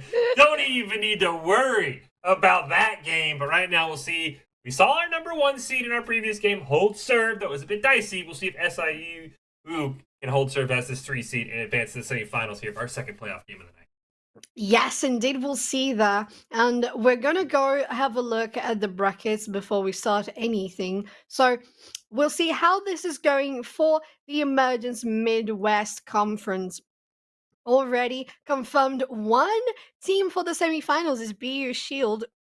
And here's our matchup: SIUE Red versus Wayne State College, down at the bottom, red and yellow. So super exciting to see how these players are going to perform in face of a preseason in League of Legends. And we can even bring in now the lineup for these 2 teams so we can have a look what we are watching today. Fish, what are you most excited about? I'm personally excited about the Panda synergy here on SIUE. We've got Harpo the Panda in the top lane, Jax for forearms in the jungle, Octavian in the mid, and Elo Jin, and then the Panda brethren down there in the bottom lane, American Panda. Really curious to know if that was coordinated, just so happened to be. That's kind of the, the fun little name synergies here for SIUE that I'm kind of looking for here. Again, kind of excited to see what this team is going to do. Again, they come in as the 3 seed. They're taking on Wayne State College. So, Chan, we'll take a look at their lineups and we'll see if they have any fun naming synergies to answer the Panda squad on the top and support side. Oh, absolutely. Because not only do we have skin diff, we also have name diff. And that is one of the things that can bring such creativity to a game. Going for Wayne State College's lineup, the Vegan 6053 on top lane, the only Nado at the jungle, Cyber Turtle. Mid lane, Aaron Goss. That sounds very Lord of the Rings to me. I love it. Bot lane and Bubbles for support, covering up the 5 players of Wayne State College. We got the turtles in the mid lane. Got a lot of animals, and then the vegan. I don't know. It's an interesting combo there. Not sure how the vegan will feel about harming Harpo the Panda in the top lane. Maybe have to ask for a lane swap there from his team. But again, Wayne State College, the 6 seed, coming in at 4-4, trying to get revenge on SIUE, who took them down. Again, week 3, that was so many patch balancing and all the different game at that point. They might have been playing, Go Fish back when they played each other last time. Because again, as we saw, Chan, the jungle changes, the focus, and the junglers in our first series of the night were where the pop-off plays are happening, so the only Nadu and Jack Forearms going to be the guys we got to keep an eye on here in this matchup.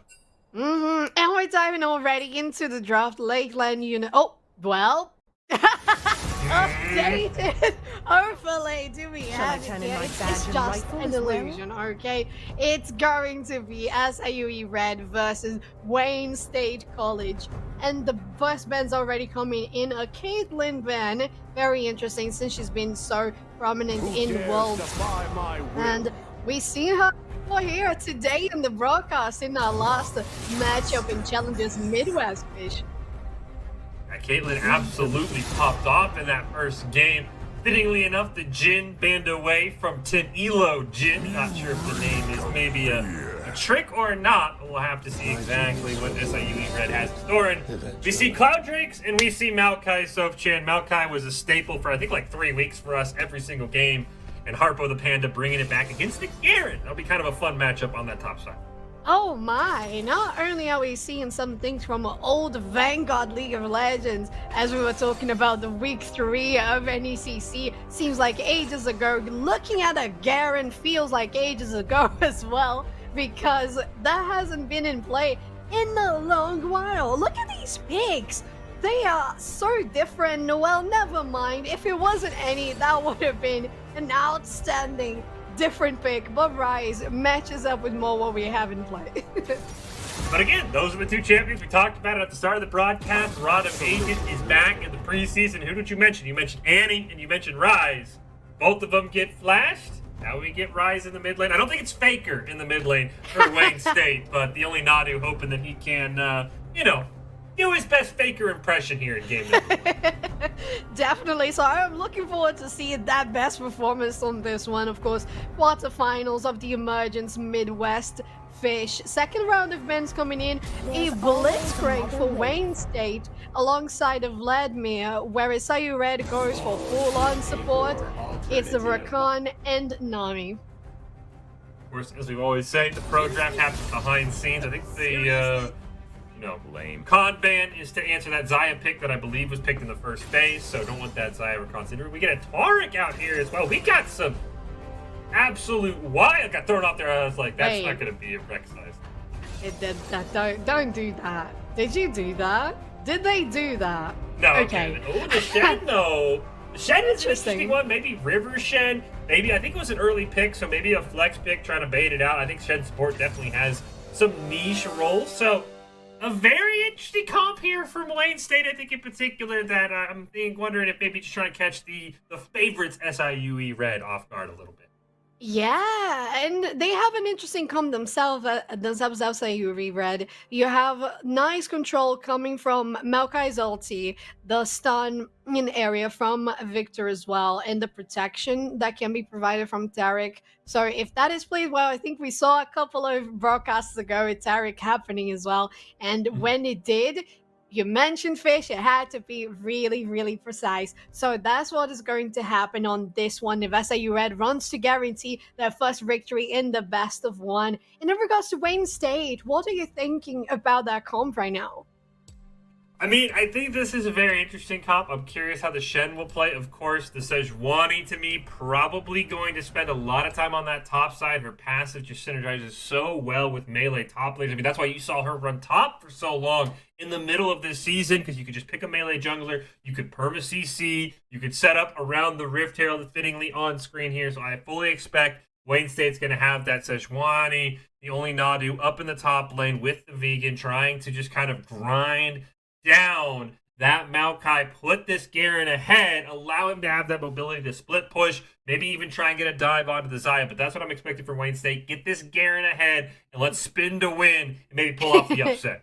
Yeah, not only that, I think if you guarantee nice pressure on the top lane, you can also count on having the shielding coming from Shen too. If you communicate well with your bot lane, you might have that support coming in to help. And if you go for a dive, it's most likely going to be a good win for you if SIU Red can't respond in time. So Wayne State has a nice early game if played well, as you mentioned, with Sejuani's presence. Whereas on the other side, Shyvana, when she gets to level 6, she can also be so powerful on those rotations for bot lane, guaranteeing Drake themselves. So I think we have some good champions at play. Yeah, I mean, you have the Rise we talked about as well. The Realm Warp maybe going to set up some flanks for Wayne State. My one concern for Wayne State is they have a lot of initiation, right? The Garen wants to go in. The Shen's going to want to stand united. Usually whoever's taking damage, there is a chance that AD carry for Wayne State just kind of gets left in the dust behind the rest of the team. And if SIUE Red can find a way to get onto that Zaya, of course, she has the Feather Storm to make herself immune for just a little bit, but that's my one concern is Wayne State. Somebody's got to stay back and help peel for your AD carry. You can't just leave this Zaya all alone, or it might be a long night for the AD carry. Yes, and you don't want that happening. Poor Zaya trying to defend for herself is not a good look for Wayne State. So they have to be aware of that and be well coordinated in protecting their ADC. As you mentioned, they have so much that wants to go in. They have to be patient and careful enough to know that they also need to protect. And on the side of SIUE Red, they also have so much to go in, but the pivotal moment is going to be Taric with the ultis, guaranteeing everyone gets invulnerable. And if that is timed well, that can be crucial for success on SIUE Red side. So if we talk about early game, who would you give your best shot in this scenario? Oh, early game, I think I'm going to lean towards SIUE Red. I think especially because the Rise is going to take a little bit to get going. The Shen is very easily bullied and doesn't have a lot of priority before he can pull off that Stand United combo. So I would like SIUE Red to maybe try and play around Wayne State's aggression, have their own jungler hovering around that top side of the map, try and maybe catch that Sejuani Garen on some counter ganks. And I think you bring up a great point, so Chan. Not only do you have the Taric ult, you also have the Maokai ult that can root everybody. There's a lot of ways for SIUE Red to play around Wayne State's aggressive comp. So Wayne State's got to make sure you're tracking ult timers, you're tracking Maokai's location.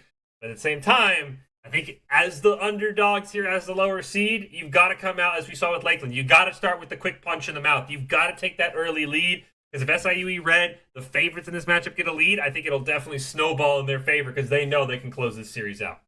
Yes, they absolutely do, Fish. And what you mentioned is so right. Wayne State College has that potential of going in and being aggressive, but SIUE Red can protect that Kai'Sa, that Victor, so well with the other champions they have in hand.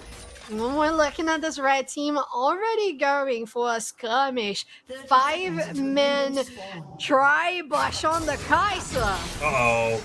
Elo Jin gonna blow the cleanse, but that's why you don't stand and try. Oh no, the flash fail! And Bobbles get in range, and Elo Jin gets what?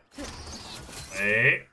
Arngod gonna get stunned, and wow, Elo Jin does not deserve to live that, but he does. And that's a wasted first blood for the underdogs. Yeah, Wayne State is going for something super aggressive, as you mentioned. An unlucky flash head first onto the wall, making for 2 summoner spells down. 2? Yes, 2 summoner spells down on their side. And SIUE with only the Kai'Sa. But to be fair, Kai'Sa now has 0 summoner spells, so that can be a very good point to start ganking by Cyber Turtle.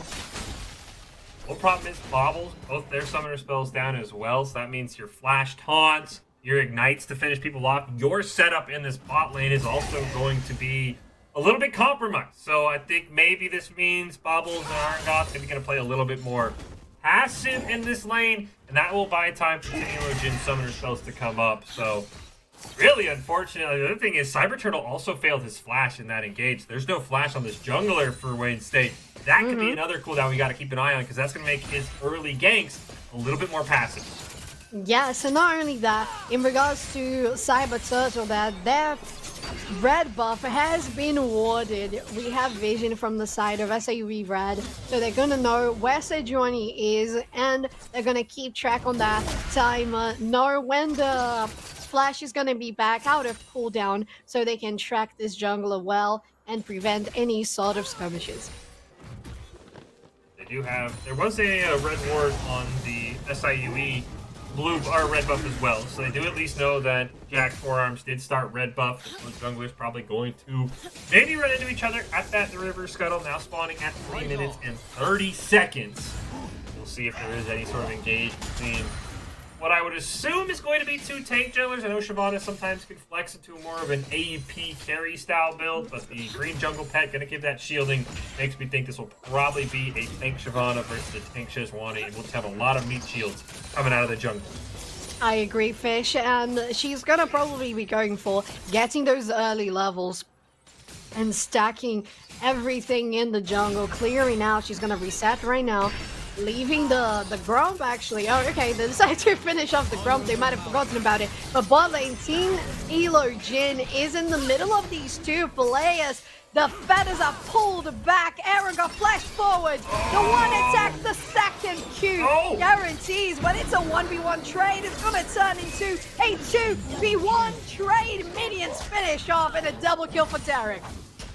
Wow, we got a jungler battle here. Jack Forearms taking on Cyber Turtle. One more hit's going to get a stun. That could be the difference maker.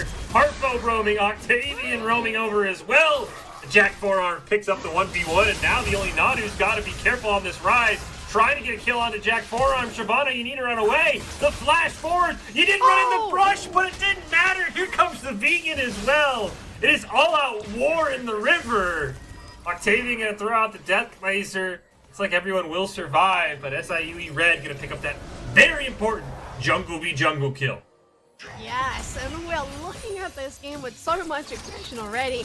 1v1s, 2v2s, and all paths. Bottom lane, the river, and only Nada was so close to getting the kill there and showing that Faker potential on Rise.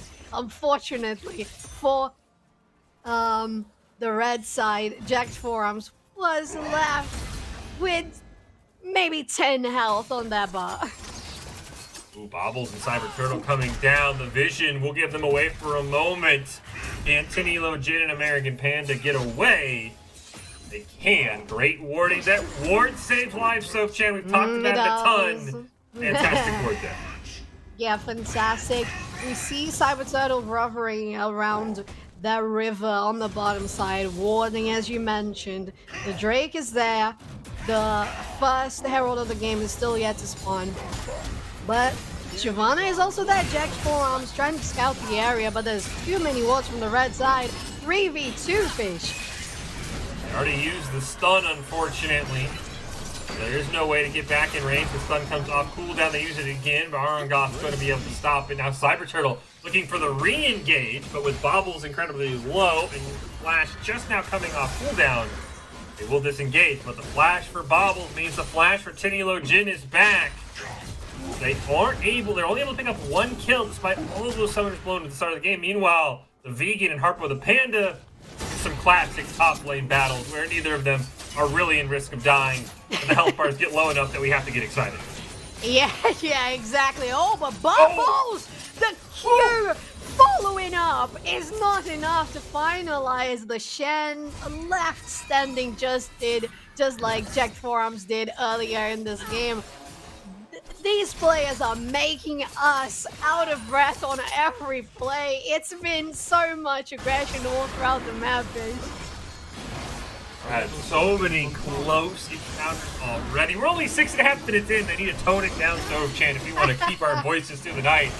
You see the first dragon will be picked up. It will be an ocean dragon and a mountain dragon. We are our second one, so Cloud Snow still on the table, as you and I both love. Maybe a chance for our first Chemtech. We have not seen Chemtech all day today. Well, hopefully he'll make his appearance at some point.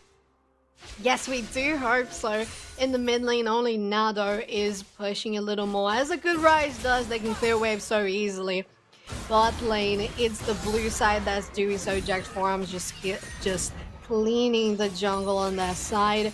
And on the red side, Cyber Turtle is scouting around the top lane, decide to reset themselves. So after so much fighting, they decide to take a breather and give us a breather as well. Does go into Tinilo Jin. Here comes Cyber Turtle, though. Nature's Grasp is going to go out, going to flash away. That is the first gank avoided for Harpo, but I'm sure they'll be back. Matter of time. The Herald spawning soon. Of course, Sejuani's love picking up that early Herald with that melee top laner to proc their passive, so I'm expecting Cyber Turtle and Vegan to be there very soon. Now, Harpo, what did you go in for? Oh! The ult plus the flash. Why'd you go back in? Oh no, that's so unfortunate for Harpo the Panda. The Vegan really taking down super easily. It was Demacia on the head and it was a kill any day for Wayne State College. Oh, the cancel is there for Tariq though in the bot lane. Should be able to survive, has the exhaust, has the flash, doesn't even have to blow either of them. Tinilo Jin does get out, and now you look at the CS and that top lane, even with that kill as well, it's starting to become an issue. It's already a 30+ lead here for the Vegan, plus he's got that kill as well. That is a ton of gold onto this Garen who can be a hyper carry. Meanwhile, we go down to the Rift Herald. Jack Forearm's gonna go in. Octavian picks up one. The only Nadu's gonna go down as well. They'll deny the Herald. They don't get the kill, but nobody picks it up. That's a double kill for SIUE Red. Yes, and SIUE Red building that advantage for themselves. 5 against 2 kills on the board. And a little bit of a 1k gold lead for themselves. They need to take the game onto their control so they can keep building this lead for them. And it was good because Wayne State get the Herald, but they can't get the buff. So at the end of the day, SIU, yes, red guarantees a lot on that fight, especially since top lane is being run over by Garen. Yeah, the vegan is absolutely just really dominating this top lane matchup. I'm curious if Jack's forearms is going to go back up. He does pick up the Iceborne Gauntlet, so that will be a tank Shyvana in that jungle for SIUE Red, and they're going to need it because Harpo is going to be behind in his build by just a little bit, not even really able to farm, and Cyber Turtle trying to really secure this dive and lock in first tower plus some plate gold. There's no help for Harpo right now as his jungler's bottom side. Yeah. Goodbye. Cyber Turtle joining in, Fish. There's nothing they can do. If you buy enough time for... No. Though the root does force the flash, but... Yeah, Harpo is dead. It's a great job by Cyber Turtle coming up for the gank, and that should be at least one, if not multiple plates this Garen. Can Jack's forearms get a response? Kills our question. Yeah, we'll see here. Jack's forearm scouting in the bush. There's no vision on that side of the river from the red team. Wayne State avoids a little gank because the wave was pushing. Team Elojin had the last hits there on point, but unfortunately it was a little too advanced for a gank to be guaranteed. Humana gets the scuttle though. It might be still coming back around if Xayah decides to push this wave too much. Elojin, gotta be careful. Already had a couple of close calls in this game. See, it looks like a couple of plays picked up top side, and look at that Garen. 104 CS, 2 kills, and 3 plates to their name. That's gonna be a problem. Real quick, Sopchan, is that Garen. Yes, it's coming to, wow, that 250 gold bounty. Jack Forum meets the vegan who is joining in the jungle. Have to ulti away. The dragon has escaped, but they're collapsing on the bottom. Iron Josh dropping on Hellfish. Vegan, he's just gonna look to rack up kills. Octavian is his next target. He finds one. Meanwhile, American Panda and Tin Elojin got that bottom fight turned on them. They're gonna lose out on the support as well. And this second dragon just gonna go right into the hands of Wayne State. Absolutely dominating right now. Oh, Tin Elojin's gonna go in with the ult. He's just gonna throw his life away. Couldn't even pick up the kill on the Iron God. A very risky play does not pay out for SIUE Red's AD carry. Well, they had to try. There was no other players around, so might as well just use that cooldown in that situation and try to get something out of it. Nothing came to fruition, but on the top lane, it's vegan. Popping off now with the help with Bubbles. Shen joined them to the party. I believe it was in the United ulti there to get to the top lane quick enough. And that Wayne State, how did you turn that fight around into not only getting the Drake but also getting something in the top lane? The answer is a simple 5-letter word, Sopchan, and it's Garen. Wherever Garen goes, Wayne State is going to win. Double the CS, 4-0, already has the mythic item, put another plate in his pocket for good measure. This Garen is absolutely the lifeblood of Wayne State right now. He has to be at every fight if they want to secure the victory. That's a lot of that's a lot of pressure on Vegan, but I believe he can get it done at playoff time. That's when your best players got to step up. And right now, the Vegan is stepping up huge for Wayne State. Yes, they are. And not only that, the rest of the team is getting some kills too. Cyber Turtle going on the mid lane, Octavian dropping down. They are knocked out of the party. And that guarantees another good rotation for Wayne State. And as I was saying, that's what is also good about the fact that we have such an amazing, powerful Garen on the top lane, is that the rest of your team also has a couple of assists and kills here and there. You have at least 4 or 5 on the hands of the jungler, of the support. So that's going on really well. And right now at around a 3k gold lead for Wayne State. That gold lead probably going to get a little bit bigger here as Glacial Prison comes in, and Harpo the Panda I think is going to return to a gray screen here. Does flash away. Maybe making this a little more interesting as the Vegan knocked back into tower range. But he lives thanks to the Triumph healing. Oh, no. Oh, that was too much healing, and I don't think Hubble the Panda was considering that would happen, to be fair. The knockback into tower range was lovely from that Maokai, but unfortunately not enough, and the Vegan stands strong at a 5-0-0 perfect KDA, and they're more than double CS ahead of their enemy top laner. They tried to ban him out. They banned the Mordekaiser. They banned the Scion. The Vegan does not care. 5-0 on this Garen. 136 CS. Oh, the stun from American Panda barely misses. And now they maybe can turn it. They do get a root, but Arngoth and Bobbles are simply going to disengage on this bottom side. Yeah. They're trying to be, at least on the side of SIU, we read they're trying to be a little more patient, but Wayne State is not buying that. Victor and counting. Cyber Turtle in the jungle, followed by Jacked Forearms. They're able just to spot them, say a little hi, and continue with their day. I'm really curious what Wayne State will do with the Vegan. Are they gonna say, okay, let's put you on a split push. Let's make it, because there's no one in the game that can 1v1 them right now. Or it's gonna be, hey, make sure you're in every single fight. Make sure you're with the team because you have the majority of the gold. I think that decision is the one that Wayne State has to get right. If they get caught split pushing, they might lose these fights, but they might lose advantages they have if they try and team fight. I'm very curious, because right now, you can't 1v1 the man, but Octavian at least able to get away. Yeah, you can't 1v1 the man, but if a giant dragon like Shyvana comes around, even the Vegan has to try and protect themselves, go back to the safety of the tower, just keep on farming. But I agree with you, Fish. I think there's sort of pros and cons in regards to having Vegan going for a split push. I think that's the most dangerous part.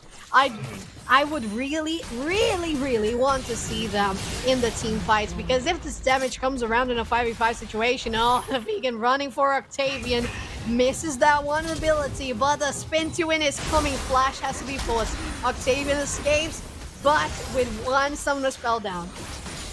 With the Panda dropping kind of low, Cyber Turtle going to walk right into Jack's forearms. One more auto for the stun. The only Nadu trying to maybe get this kill on the Maokai. Nature's Grasp will go out. This might be a turn for Jack forearms, but he gets turned instead. Bobbles with the stand united gives only Nadu the kill. And that's not what you want to see if you're SIUE Red. You don't want to be losing these fights where Garen isn't present. Yeah, exactly. Precisely, Fish. You cannot afford having those fights going the other way when not even the biggest threat is there. 2v1. Tin Elojin misses the stun.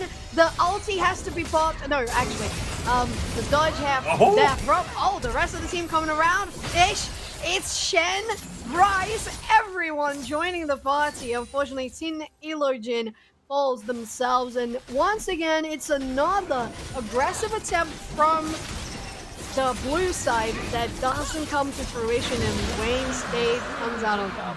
Yeah, that's a great Realm Warp by Rise.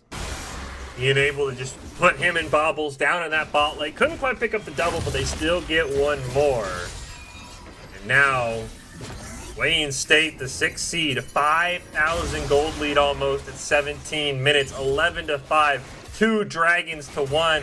The map is really theirs to control. And maybe they pinch Vegan here, but instead, Vegan's just simply going to walk back up the top lane and continue shoving down that way.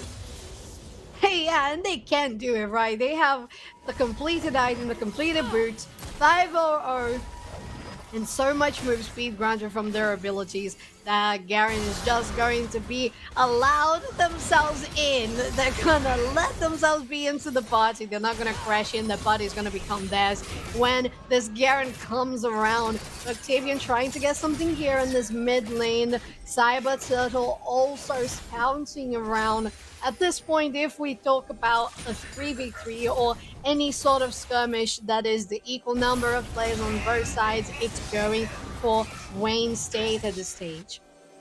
Yeah, I don't see a way they do enough damage to Garen unless they can maybe start with an early pick. And speaking of 5v5s, we might get one. Vegan hovering around, gonna look for that back. Does have teleport though. So he'll just opt for the reset instead. I mean, still maintaining a nearly 2-to-1 CS lead over their lane opponent, Harpo the Panda. Nearly flirting with that 10 CS a minute mark. That, you know, that's when you know you're having a good game, Soapchan. I think you're right. 5v5, it's all GG. Garen's gonna just basically spin to win. Yes, they are. But for SAUE Red, they have a lovely Herald coming in. That's definitely going to be able to hit. I'm not sure if it's going to penalize in one hit. It is. And taking down this tier 1 is a good starting point for SAUE Red to try and come back into this game, because they are behind and they have not only the 4 players of Wayne States to think about, they need to think about the big boss that is the Vegan coming in, trying to steal the buff. They can't do that. The Shyvana guarantees it, but still, it's such a big threat. Garen, again, that's you gotta be tracking. If you're SIUE Red, where is this Garen? Can we take advantage? You know, is his teleport off cooldown or not? The answer right now is yes, it is. That means Garen can be at any single fight. The other thing that SIUE Red really needs to do, which they're doing a good job of, find lanes that Harpo can get back in this game. The amount of CC that Harpo has will eventually be able to slow down Vegan on this Garen. Just needs to catch up. And right now, he's been 1v1ing this Rise. It's not going pretty, but he's doing enough to survive, and that's exactly what... Goodbye! Goodbye! Not even a stun is going to be able to stop this big boy Demacian. Garen guaranteeing the kill onto Octavian. They have to flash away, but still, they managed to do so. This big boy is doing so much for Wayne State right now. 6-0. Almost 200 CS. Absolutely phenomenal performance by Vegan here on the top side of the map. But this team needs to be able to rally around what they're doing on that top side. Because right now, I mean, outside of this Garen, Wayne State's not doing really anything, Soapchan. They're basically just surviving. They're finally going to get a bot lane tower. They need Garen to open up space across the map, because getting these pick kills on Garen, eventually Garen will fall off to the point where he's not going to be this scary machine that he is right now. Yeah, absolutely. He's going to start outscaling, because there is only so much that you can do once you reach a full build, for example. After that, it's just going to be the level ups, and you're not going to grow much further. Octavian being caught up again. The Vegan is now facing 3 people, and they know better. They need to retreat, have their team having their backs. But I totally agree, Fish. They have to be careful, because Wayne State might be relying a little too much on the Vegan now, and they have to start trying to capitalize on other sides of the map. To be fair, they have the 1 Drake lead. They just took down the bottom. Nice warding in this area, so they might be able to get a 3rd one. We'll see how this is going to go. Hanging around, 6-0. Everybody's going to be at this team fight, and everything's going to be up except for the Vegan's flat. We'll see if that's going to matter at all. Again, keep your eyes on this Maokai behind the team. Was looking for a Nature's Grasp, but he does get spotted out. Now has to retreat. Bobble's trying to get in range. They can't quite do it. Everybody's waiting for somebody to make the first play. Who's it going to be, Soapchan? Who's going to be the one who engages this fight? They're looking at each other. Vegan's going to go in. Try and spin to win on the whole team. Here comes the Taracle, but it's not in time for Tarek, but it lands for the rest of the team. Vegan shut down. A huge pickup for Jack Forearms, and here comes the rest of the damage. Ryan's going to be able to get 1. Octavian picks up 1 more. The only nod to an Argonaut trying to burn down Octavian and Jack Forearms. Is there a flame breath? There's not. Now it's down to a 1v1. It's an 80 carry versus a mid. Octavian, can he get in range? He might have the damage. Now his cooldowns are up to burn down Argonaut. The Death Laser misses. And it's a 4 for 4, but a huge shutdown going over to SIUE Red. Yes, oh no! Argoff, why did you come back? Oh no, you were so great out of dodge there, getting yourself to safety. Unfortunately for Wayne State, as we mentioned, they might have been relying too much on the Garen, and that shutdown for Team Elo Jin. Guaranteed, look at that, it's the Phantom Dancer, the completed Boots, and Kraken Slayer. So this is going to be huge and has been huge for SAUE Red. And the vegan, it looks to be a little too overconfident once again, trying to 1v3 against 3 players and a Drake. TP coming in, only Nado, but it's still 2v5 fish. Vegan quickly learning the power levels are not what they once were.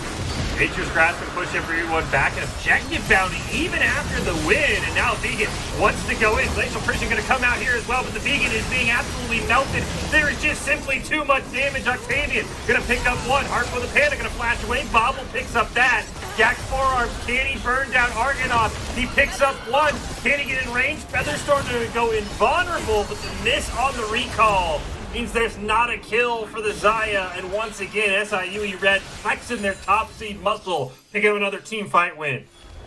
Yeah, it goes to show how confident they are, that they knew that even though Vegan was that powerful beast, that they could just wait for the bounties, and the fact that they had, it's 25 minutes in its objective bounties for the blue team, SIUE Red taking that fight to their side.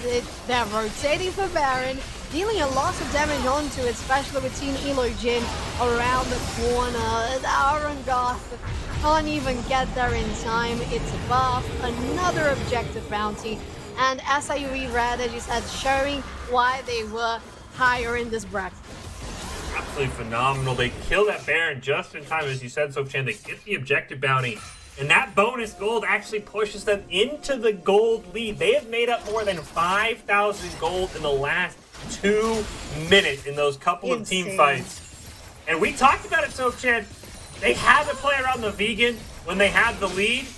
And now, as you pointed out, this Garen is quickly realizing they can't 1v3 anymore. They can't 1v2, and they are getting burned down in these team fights, mainly by Octavian on this victor.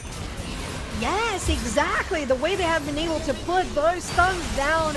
Once again, damage is falling onto Wayne State. They have to retreat. Look at that. At least 40% of their health going down. The Vegan is around the corner, but I still think they're acting too overconfident on this one. They're relying too much on Garen. The turret is falling. Cannon buffed by the Baron is attacking from such a long distance. And there might even be the last hit necessary. Oh, minions arrive. And it's just one hit away. There we go. Tier 2 mid turret is gonna fall. Top lane as well. Octavian doing that. Is the Vegan still going to be able to 1v1 this champion? Aaron, usually a caster's worst nightmare, though Octavian, if he can get the shield, never mind. The ult gonna absolutely put him in the grave. The Vegan gets a kill, but we knew he could 1v1. The question is, what can Vegan do in team fights? And that is where Wayne State is kind of running out of options. And now, here comes Jack forearms around the corner. Nature's Grasp. Can the Realm Warp get off in time to safety? Only Nadu? No, it cannot. He will go down. Meanwhile, Vegan, not sure how that happened. That just sounded American Panda. That looks really weird. So, unfortunately, SIUE will just give over a free kill. Yeah, indeed, that was very interesting. I have no idea what happened there, why American Panda was so far advanced, close to the Vegan. Because, as exactly as you mentioned, Fish, it's still a 1v1 killing machine, but in team fights, they are falling behind with Victor's power to zone and deal damage in the area. The protection from American Panda, jacked forearms coming in, the grasp of nature, locking everyone in place. So, if at one point we knew that it was all the way a 5v5 for Wayne State, right now it's a SIUE victory in 5v5s. And the Wayne State has to be careful about it. They might even start going for, I don't know, farming some more and trying to get the rest of the team up to pace, because Vegan was far ahead. Now they need the rest of the teammates to catch up. I think this is the point where we've clearly seen, look, Vegan being in the team fights is not going to work. The CC that Harpo provides on this Maokai despite the 1-6 scoreline, is outdoes anything Garen can bring. Vegan needs to chill in the top lane, find split pushes, create advantages for his team. Right now, Jack Forearms and Harpo in a bit of an odd situation. Glacier First is going to come out. Nature's Grasp will be used to try and create space. There's no one there to save the Dragon Form going to come out. Jack Forearms trying to jump on to Arngoth. Going to flash forward. Is there a Flame Breath to secure the kill? There is not. That's the first mistake we've seen SIUE Red make, and that's a big one with Dragon up. There's no contest for SIUU. Dragging up and a kill for Arngoth on that Gale Force. Lovely, lovely stuff. Even though Jack's Forearms did well and is waiting for the pullback of the feathers on the ulti from Arngoth. They dodged it, but the damage was still there. They didn't have the Dragon's Breath, as you mentioned, to finalize the ADC. And we're starting right now. The Vegan going to 1v4 once again. They still have Cosmic Radiance. Even without Jack Forearms, if Terran can time this ult right, they can win this fight. You can see Wayne State is respecting the Terra call, waiting for it to come out, trying to bait it. Vegan going to go in, dropping low, actually going to get burned down. Here comes the Cosmic Radiance. It's going to land onto everybody, and this is huge. 2.5 seconds of invulnerability means 2 members already go down. American Panda pressing them off. Cyber Turtle can't even get range to secure the smite, and this could be a straight up ace unless Bobbles can get away. A huge win without their jungler for SIUE. Yeah, and Team Elo popping off on their positioning as Kai'Sa there, going for the ulti aggressively. Octavian flank secures the ace. You mentioned Fish, and this is looking to be SIUE Red written all over it. 3 players into the base. Tower is down. Inhibitor's gonna fall behind. Bot lane 2, and even if they spawn in time, and I don't think they will, the damage from these 2 players are right enough to take this Nexus and take the first victory of this playoffs best of 3 against Wayne State. Congratulations, it's SIUE 1-0 lead. Been the theme of the night, Soph Chan. The top seeded team, the team that you expect to be the favorites, have struggled, but they have figured out ways to win, and they have proved now 3 straight games, starting with Kansas State and continuing with SIUE Red, why they were the top seeds. They played that perfectly. They didn't get stressed when Harpo fell behind. I mean, again, it looked like Vegan was going to take over that game. They were just going to carry Wayne State to the promised land, but they played the team fight so well. They never got the split push going on the Garen, and in a 5v5, as we talked about, SIUE Red was just the better team over and over again.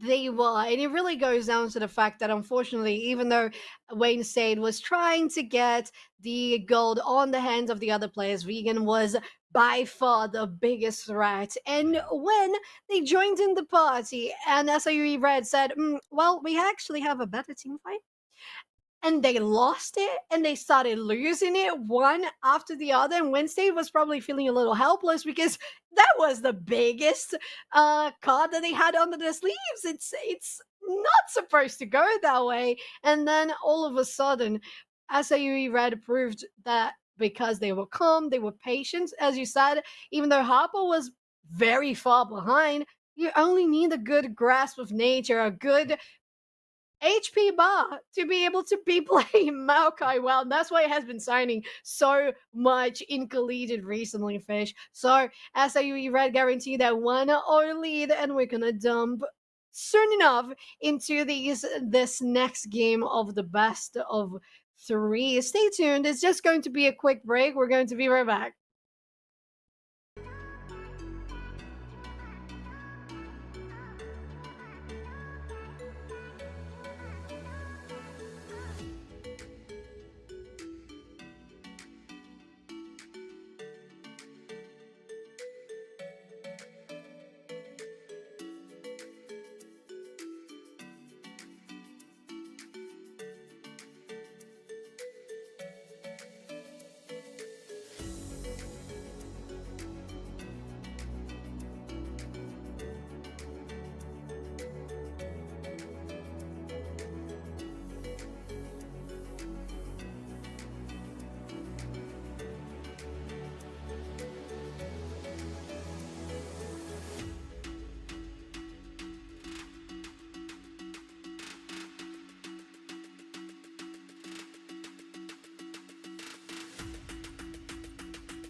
Welcome back in here to the NECC on the NECC2 channel, wrapping up potentially our playoff day here.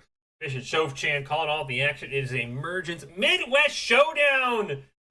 SIUE Red claiming game one. Wayne State on the back of Vegan nearly pulled off an upset win, and I don't think the series is done by a long shot, Shove-Chan. I think game two, there's a lot of questions I think need to be answered, and the primary one for me is what happens with the Garen? Is it banned? Is it run back? Does Harpo know how to play against it now? How do you handle the Garen? Because if you take out Garen, I think SIU coasts to a victory. But if you get that Garen back in, there's that chance Wayne State wins it this time. Yeah, it only depends on Wayne State knowing better how to handle the Gary now. Because that's what we talked in the backstage. They had this massive weapon, this Demacian big buff boy, and unfortunately they didn't know what to do with it once the game got into a mid-stage. And the team fights were going down one after the other for Wayne State. And unfortunately, on the back of that incredible pick that had been the Garen solo queuing everyone, SIUE took the advantage and got themselves the victory.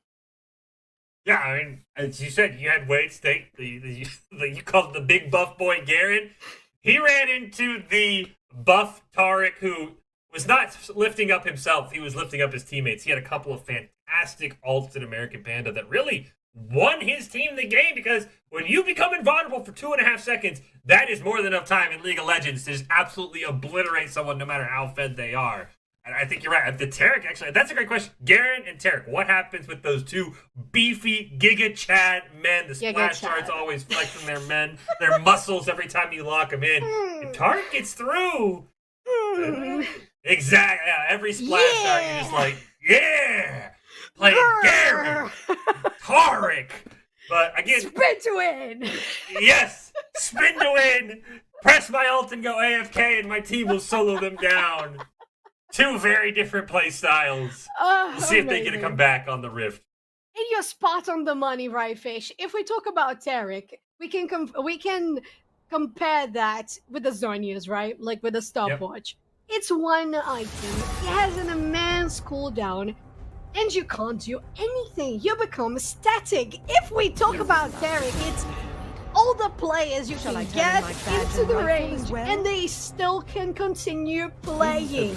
And the way American Panda playing that was incredible, as you said. Basically, the one thing to wrap things up and make for SIUE's victory, because when you saw Vegan coming in, Harpo the Panda being so far behind, your fellow Panda needs a little lift, as you said, and they made it for such a good return for themselves. Little technical issue here with the overlay, but we know that the draft is still going, so nothing will be too delayed. Have we noticed what were any of those bans? I believe I saw a Kai'Sa, maybe? There was a Kai'Sa ban. They accidentally, I think we have to restart the draft. They accidentally banned Tarek. Tarek was not banned. Again, they do pro draft before they start. That's why they're able to bang through it, but somebody clicked the wrong button. Tarek was not supposed to be banned. So, SIUE Red. Again, I was wondering, I was like, wait, you banned Tarek? But we'll have to see. Here we go. Here's that ban you were talking about, the Kai'Sa ban away. The Caitlyn in response, I want to see Caitlyn again, because I feel like that first game we saw on the stream, Shove-Chan, was a fluke where Caitlyn was like murdering every tower known to man, woman, and child. Like, I want to see the Caitlyn run back at some point, but it won't be this game. The Zillion ban over the Tarek ban for Wayne State has a lot of questions in my mind. It really does. Have they done some secret scouting on American Panda, and American Panda has been playing Zillion secretly in the sub, I don't know, Asian account in another server or something like that? I have no idea. And coming along the same line as having no idea is that Lilia confirmed for the jungle. I haven't seen this little baby fawn in such a long time. I think the Lilia is an interesting pick. I don't think she does much different than the Sejuani, because you look at it, every other pick for Wayne State's the same, right? Vegan on the Garen again, the only Nadu on the Rise again. I think Sejuani just fits better than the Lilia in this comp, so I'm a little hesitant to say I like that. The Echo for Octavian is a very interesting pick. Of course, you can see why the Victor was banned away. That Echo, if he plays it like the Victor, is going to give Argonath on whatever AD carry plays the absolute fix. Yes, and I'm interested to see Teen Elo Jin confirmed on that Varus. I really like the pick. And a counter pick, we have a Jin against Tin Elo Jin. So we see that they're confident in this champion, and to be fair, looking at the draft right now, I love SAUE's red comp. Oh, but a Renata Glass to top things up for Wayne State feels really nice. I think that pairs up really well, but I still agree with you, Sejuani would have been more reliable in my eyes. Yeah, I'm wondering if maybe the Lily is like, well, if you put him to sleep with a lullaby, then Vegan can get in range. The Tarek, though, getting through, that is what I was worried about. You're really going to have to rely on either Cyber Turtle or Bobbles CCing American Panda, preventing the ult from going off, and then trying to kill everyone. Because, again, the one thing that we talked about, as you said, it's basically Zhonya's you can attack, but there is a 2.5 second wind-up time where everyone is still able to deal damage. So if you can kill everyone before the Tarek ult goes off, it becomes useless. So maybe they're going to try and just use CC, put them to sleep, and then disengage. The Renata Glass, maybe to just get the Berserk on them while they're under that effect of that Tarek ult. But the fact you banned Zillion over Tarek for me for Wayne State is that I'm like, really? That's what you were worried of, is a Zillion? I'm on the same page. all the other bands, okay, it makes sense, right? They are good bands, they're solid picks, you can be afraid of them, etc., etc. But having the Zillion come in instead of the Tarek raises so much questions in my brain. I don't know if they're going to answer them. We don't have any interviews going on, so I don't know if we're ever going to find out. But looking at the comps already, I think SIUE Red has the upper hand in regards to how the team will play in a 5v5 scenario, considering how they did in the last game. Whereas Wayne State, as you mentioned, maybe they're trying a little too hard to get, well, we're going to throw the Berserk and make Tarek not use the ability before the I don't know. You want to make them sleep, but I think the time frame is too quick to be able to land any of that, because both Lilia's and Tarek's ultis, they take a little bit to activate. So you have to be very big brain about it and doing the maths to be able to get those numbers right. And it's just looking a little too unreliable for Wayne State at this point. Yeah, I mean, I did do some digging, Sofchan, maybe to help justify that Zillion pick. They did ban it in game 1, so they are being consistent. And for how well American Panda plays, he's actually, as you said, they maybe did some digging. Wasn't even on the Secret Asian server. I found it on his American account. He's been playing a lot of Zillion. So maybe it's one of those where, look, maybe they think he's a little bit more comfortable on the Zillion. I still think, just given what we saw in game 1, I would have preferred the slow and the solo ult revive, or the solo revive versus the 3 or 4 man immunities. But I will give credit to Wayne State. They're clearly doing their homework, saying, look, we want to put American Panda on something he's less comfortable on. And speaking of pandas, I think the big question now for SIUE Red is how well can Harpo the Panda play this Ornn against that Garen? On the Maokai, absolutely shredded. Basically looked like a lumber farm was up in the top lane producing as much paper as they wanted. But when it came down to team fights, Harpo won every team fight with that Maokai utility. Can he do the same on the Ornn? And can he survive a little bit better in the top lane is a big question if you're an SIUE Red fan looking for the sweep.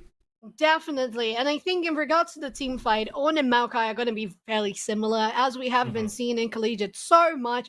Ornn and Maokai had been consistent on every game. If they weren't picked, they had been banned. And if we talk about their ultis, they're going to be able to knock people up or make them rooted in the case of Maokai in this last game. But it's still a big area in a rectangle ahead that is going to be taking care of a CC on the other side. So I think if they do well on Maokai on the team fights, they're gonna do great. I agree with you. We have no idea on how it will be the matchup in the 1v1 scenario. Once again, we still have the Shyvana as the jungler to back them up. It didn't work that well last time. This time around, you don't have the Sejuani, you have the Lilia, who is still going to take a little bit to be able to deal that much CC. As whereas Sejuani, you can do that from early stages. You don't need your ulti. So I think there are a couple of variables. And I will say again, SIUE still looking a little better because of how they performed in the last game and how solid their comp is once again. Yeah, and I think the other point you make is, they performed well in game one, and for the most part, these are the game one comps, right? Exactly. I mean, the only difference is the jungler for the side of Wayne State, and then both the AD carries, and I guess the Echo is new as well. But again, Lilia feels a lot like Sejuani in terms of what she can do. I think AD carries, for the most part, are dime a dozen. They all basically behave the same way, especially, I guess the Xayah Feather mechanics are a little different, but there's not going to be these big differences between these teams outside of Octavian, and the Echo's going to have way more burst than the Victor will. I think you're right. I think the fact that this is almost a mirror match from game one has to lead towards SIEU feeling really confident that they're going to get the sweep and they're going to move on to the semifinal. We'll see if Wayne State has an answer for it. Agreed. And not really that. I think we have some similarities between the Victor and the Echo pick at this point, of course. It's much more of a burst champion, Echo, but you still have that AoE circle area that's going to be able to stun people after a little bit of time. So it makes sense that they're comfortable with this champion as well. But if it took a little longer for Victor to go online, I think in this scenario, especially against the Rise once again, they're going to be able to shine much earlier into the game as this Echo on Electrocute after all. So it's looking nice for SIUE Red, but will Wayne State be able to put up that much of a good fight as they did in the beginning of the game, but especially maintain the lead until mid and late game to a victory leading into a game 3? Oh, we'll see. It's going to be tough. It's going to be, I would assume, on the back of Vegan once again, Sochan, but as we pointed out, it's got to be somebody else on the team alongside Vegan. It cannot be all Vegan. We saw how that game plan worked in game number 1.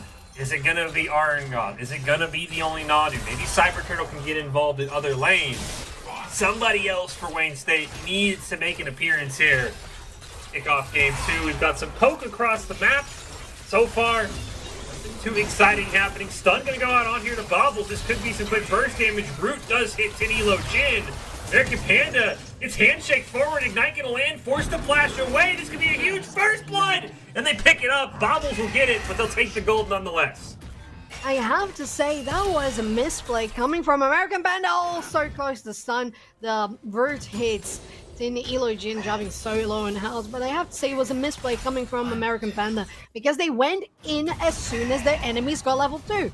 They were not level 2, and they went in still. I don't think that's the best option. You have to be aware of the minion wave and how many farm the enemy has taken so far. Oh, another poke, and it goes in the queue. First shot. Second kill for Arengard, building a nice, lovely state for Wayne State in the beginning of this match.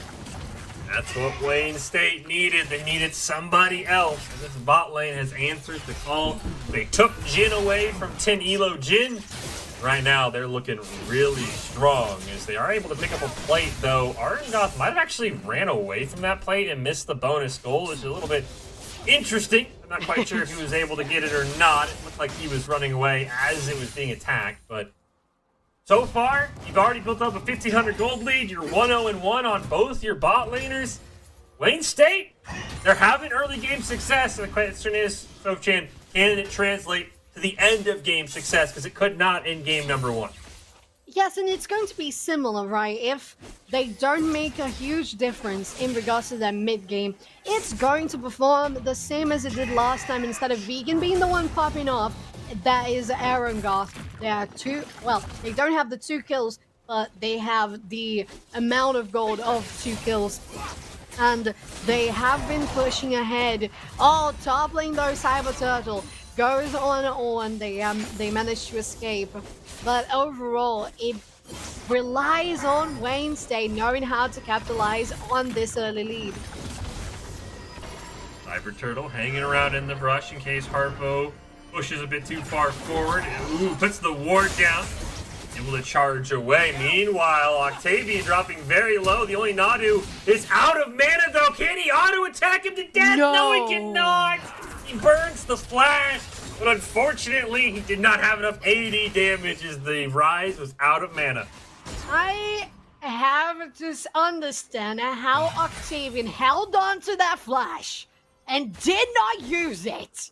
I don't understand, where did these nerves of steel come from? To be fair, we watched the last game and SIUE looked like they had the mental to be able to be so far behind and still manage to get the victory. So incredible that Octavian managing to escape while the only Nado was out of mana, as you mentioned, Fish. First Dragon gonna go over to SIEU. Great dodge there by Tinilogin. Do believe we'll get our first M-Tech Dragon of the preseason. It won't be the Soul, unfortunately, Sochan, but at least he will make his appearance on the Rift here coming up. They look for a stun onto Bobbles, not able to find it. Finilo Jin not able to avoid the root either. Great handshake into a stun. Jin is completely out of mana, and I don't mean Argnoth, but he's able to survive. It's the Vegan looking for a kill topside. He's having a much harder time this game popping off than he did in the last game. Yes, definitely, and I think it's not only because of the presence of a different sort of jungler on his side, which is Lilia instead of Sejuani. It's also the matchup in itself. Or is going to be so much easier for Wayne State, for SIUE to get a... Oh my god! Ignite is ticking. Both players are so low here. Arangoth is looking adventurous. They're not going to lose this plating this time around. And Wayne State building and still keeps on building that lead. You have to wonder why SIU's bot lane. I mean, I know they have a Taric, but I mean, before he backed, it was a Doran's Blade versus a Pickaxe and a Doran's Blade. They were never winning those 1v1s. And they kept going in, kept giving Arngoth and Bobbles the advantage. Multiple plates can be picked up. That's now 3 plates worth of gold on this Wayne State bot lane. Just building this lead. You see a couple more swords put into the inventory of Arngoth, and that's just going to help them in these trades more and more. American Panda just needs to cool it down a little bit, take a little bit of a step back. Cyber Turtle up in the top lane, does not have the ult, does hit it! Oh. Is the lullaby going to be enough? Can he get in tower range? Yes, he can, and he'll pick up the kill. Lovely, lovely. Going out on so little health, but as you said, surviving nonetheless. Octavian going for a kill here. Jack's forearms following up. The dive might be on. The Dragon Farm is there to tank a little more of the damage. And they decide to disengage. Only now they're falling on 40% there, but it's still thriving. Jack forearms, maybe feeling a bit of pressure to match Cyber Turtle, who just picked up his first gank. Both these players on champions that you just want to farm to 6, then make your first appearance. And that level 6 gank for Cyber Turtle worked out a little bit better. Nearly a 3k gold lead here for the side of Wayne State, trying to force a game 3 in our Emergence Midwest 3 vs 6 playoff. Octavian goes in with the chrono break, but hits it right into tower range. He's going to be in a very rough spot. Meanwhile, the stun misses onto Bobbles. Jack Forearms trying to get in range, but can't quite find it. It's another missed opportunity for SIUE. And Jack Forearms is unfortunately going for ganks that haven't been connecting so far. Lilia over the wall, Cyber Turtle just getting some vision for themselves. So far, it's looking pretty similar in regards to that warding, but on the top lane, Vegan hasn't given up on going for those 1v1s, even though they're not looking so great. 2v2 on the bot lane, though. Sun gets Tin Illusion falling very low. Arangoth, as we mentioned, building on swords upon swords. That's the only item in their backpack, and they are turning into such a big threat for Tin Illusion. They have to respect that. They have to be a little far away and just try to snipe those minions from afar, because at this point Arangoth will just get the last hits if they don't want to have any sort of engages coming in. Jack Forearms and Octavian though. Trying to hop on a different target. Bobble's going to throw out the hostile takeover, but he will only buy himself time. Never mind a fantastic handshake. He looked like he was dead. The chain of corruption won't quite spread either. Meanwhile, they're going to get a kill. Arngoth picks up a kill. The curtain call is going to come out as well. This should be a second kill. It's a disaster in the bot lane. For the side of SIUE Red, they miss a kill and they lose multiple members. This might be another pickup here for the only nod. It was Arngoth gets in range. Octavian flashing forward. Can he pick up a kill to turn it around? The answer is no, he cannot. He's going to chrono break in. He just chrono break to his death?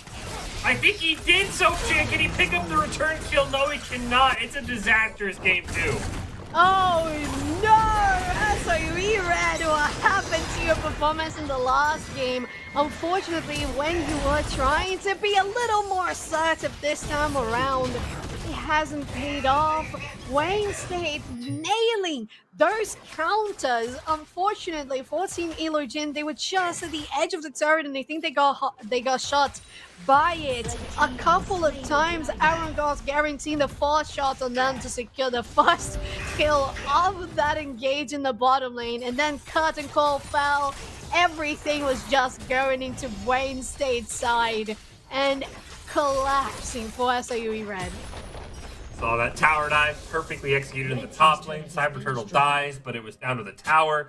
Harpo did no damage to him. Plus, maybe the worst news of it all, Soph-chan, they end up getting the Drake. They're up 2 in Dragons, and what is their reward? It is the lovely Cloud Soul, potentially the worst dragon they could have seen. They could have got Mountain. They could have got Inferno Soul to help their comeback, but instead, it's Cloud Soul that graces them on the rim.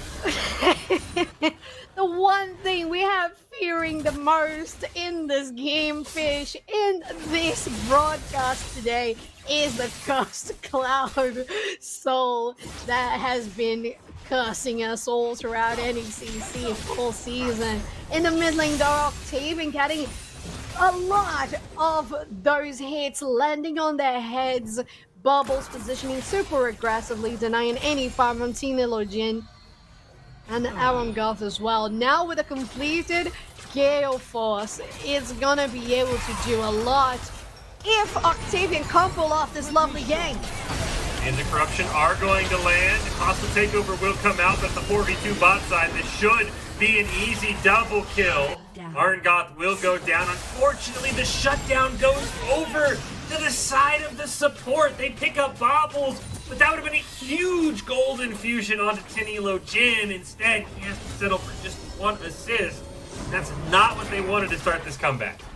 Yeah, definitely not the best outcome, but American Panda getting the kill for themselves, Octavian too, is gonna be a start at least. It's still going to be something looking towards a comeback for SIUE Red. They're getting plenty of platings here. There's still more than a minute to go, so they can guarantee this one really, really easily. They have to be careful though, no minions there. Vegan though in the top lane, pushing this one very, very hard after taking down the tier 1. And this might be the one moment SIUE Red needed to gain that confidence back and start playing the way they did in the last game. SIUE came back from about a 5k gold deficit in game number 1. And look at the numbers, and we're sitting about a 5k gold deficit here in game number 2. Meanwhile, Octavian's going to go in and quickly be greeted by the Vegan and Cyber Turtle, and for good measure, Arngoth is there as well. Heck, Bobbles shows up. It's Super Smash Bros. Everybody get in here, and they pick up the kill. Get over here! It's not only Super Smash Bros, it's Mortal Kombat as well, as Wayne State is pushing for this mid turret. SIUE Red trying to defeat this little push, checked forearms, ultis in, trying to clear the way with that Dragon Breath. Good enough to get the clear. But things are finally looking a little more appetizing, a little more interesting for this matchup. Nonetheless, it's still almost 5k, almost 6k gold lead for Wayne State University. all that located not only in one champion this time, pretty spread apart between them, and that's going to be a lovely advantage in the mid lane. And I will say though, look at the way, well, look at the CS. Heartbow last time was doubled up. I mean, it was like 180 to 90 at one point, but this time it's only down 38 CS. The mid lane's really the big victim. That Victor ban paying dividends. Octavian struggling a bit here on the Echo. He's down 2 levels to the only Nadu as well. And that's the one thing that looks like Wayne State maybe, benefited from the most, banning that Victor. But again, you can't count out SIU. They came back from this last time. All it takes is one good Taric, picking up a couple of shutdowns here and there. But I really need to get Octavian on board. Last game, getting your Maokai on board, not too much of a task. Just turn them down bot lane. They'll figure it out. When your mid laner's this far behind and doesn't have a mythic item, that's going to be a very big problem for your team when team fights start happening. Absolutely, Fish. And right now, Octavian is fighting to get those farm that they're so behind in almost 30, more than 30, almost 40. And Wayne State is engaging on this mid tower, getting some poke in, pushing the wave. Octavian trying to go for a big one. The stun lands, but they are low on health themselves, so it's getting a little too dangerous to try and fight this one. That's the chrono right for that second chance, but again, he's only level 10, not level 11. Level lead starting to add up. Great handshake there on the Jack forearm. Hostile takeover is going to land. Here comes the Taric ult. Will it come down in time? Yes, it does. Here's the immunity that we were talking about. Cyber Turtle dodging out of the way, and Jack forearm breaking his ankles. Absolutely masterful play on the Lilia. He should have been dead multiple times. Instead, it's a double kill. Danilo Jin just simply has to walk away. And this time, it's a different Wayne State, Sopchan. They pick up 3, they get the dragon, they might even get a 4th, as Aaron God gonna just miss the roots of Danilo Jin. Might be able to get away! Oh! No, he doesn't. Aaron God, Gale focuses in between 2 turrets in the mid lane. Fish, the confidence on Wayne State is growing and growing and growing, now on 10 kills ahead of SAUE Red, and almost 7k gold if I have any sort of proficiency in mathematics, as a guarantee that first rake of the game. It's the beginning of a soon cloud soul that we detest so much. Vegan on the side of Wayne State is pushing that top lane, and that's how they decided to play it this time. It's going to be the split push Garen, and that guarantees a tier 2. Octavian falling down so close in health. Aaron Goff landing the hook. The root is going to make them forced out of the lane. Fish, Wayne State is looking renovated, refreshed, reinvigorated, everything. It's fantastic to see that after how game 1 went, you had to think Main State, especially as the underdog, might get a little down on themselves, might kind of play themselves out of the series mentally, but that has not been the case. They have answered the call, as you said, a 10-kill lead. We are working on nearly a 10-8 gold lead, and we're not even at 20 minutes yet. Absolutely phenomenal play. And again, as we talked about, it didn't need to be all the vegan. It needed to be somebody else. Arngoth has answered that call. 4-1-6 on the Jin. Absolutely dominating these team fights over Tin Elo Jin. And now, you have to see how SIU can come back in, because they're not winning team fights this game around unless they get a miraculous pick. Yeah, and that close to trying to go for another team fight, rejoining themselves around Herald. Vegan is there. They know they have vision. They might be faking a recall. They actually do reset, go back to base. SAUE Red now has the numbers advantage. Bot lane rises there, only Nado pushing in, and it's looking like all these towers are just collapsing in front of Wayne State. I mean, you have to look, Sopchan. I mean, how does SIUE even get back in this game? I mean, do you have a master plan built for this team? Because right now it's looking pretty grim from where I'm sitting. It definitely is from my from my point of vision too, Fish. But I think it would require a couple of very, very successful team fights from SIUE Red to be able to start coming back into play. It's a lot of gold behind, almost on 10k now, 9k, and that is going to weight too much. Especially on the enemy's pockets, the weight of those items is going to be massive. And SIUE Red, as you mentioned, they have to land an amazing American Panda Tarek ulti in the team fights, save all their carries from the explosive damage coming from Arangoth, coming from only Nado 2. And it's gonna take a couple of team fights one to be able to start getting back on track. Yeah, shutdown for the vegan. If you pick it up for Tenilo Jin, that would help start the comeback as well. 0-3 this time around on the 80 carry. Mid tower dropping low. The only nod is doing a fantastic job split pushing as well against Octavian, doing quite a bit of damage. And again, this Echo only level 11. That is not what you want from your mid laners. Right now, SIUE Red is basically just playing a very defensive game, trying to clear waves, just trying to buy time to catch up in items. Yes, indeed. That's exactly what they're doing, SIUE Red, trying to catch up back from this sort of a dip that happened in this game. Wayne State making sure that everything was going so well for themselves, and what SIUE Red had the last time was the team fight potential. Rooted Arangoth has to Gale Force away, managed to do so safely. Octavian goes in, almost finalizes Arangoth, and Cannonball is the one to take him down instead. Fortunately, this has just been the name of the game for SIUE Red, as it's a double kill for Cyber Turtle. Jack Forearm trying to run down the only Nadu, should be able to pick it up here with the Flame Bread. Yes, he does, but look at the rest of your base. You're losing your top lane. You're probably going to lose your inhibitor, but they came so close to kill. Look at the health bars right now, Sofchan. Imagine if they get those kills. This is a different game, but instead, they just simply do not have enough damage right now. And look at that, Garen, just strolling through your base, going in between those turrets, doesn't even have a care in the world.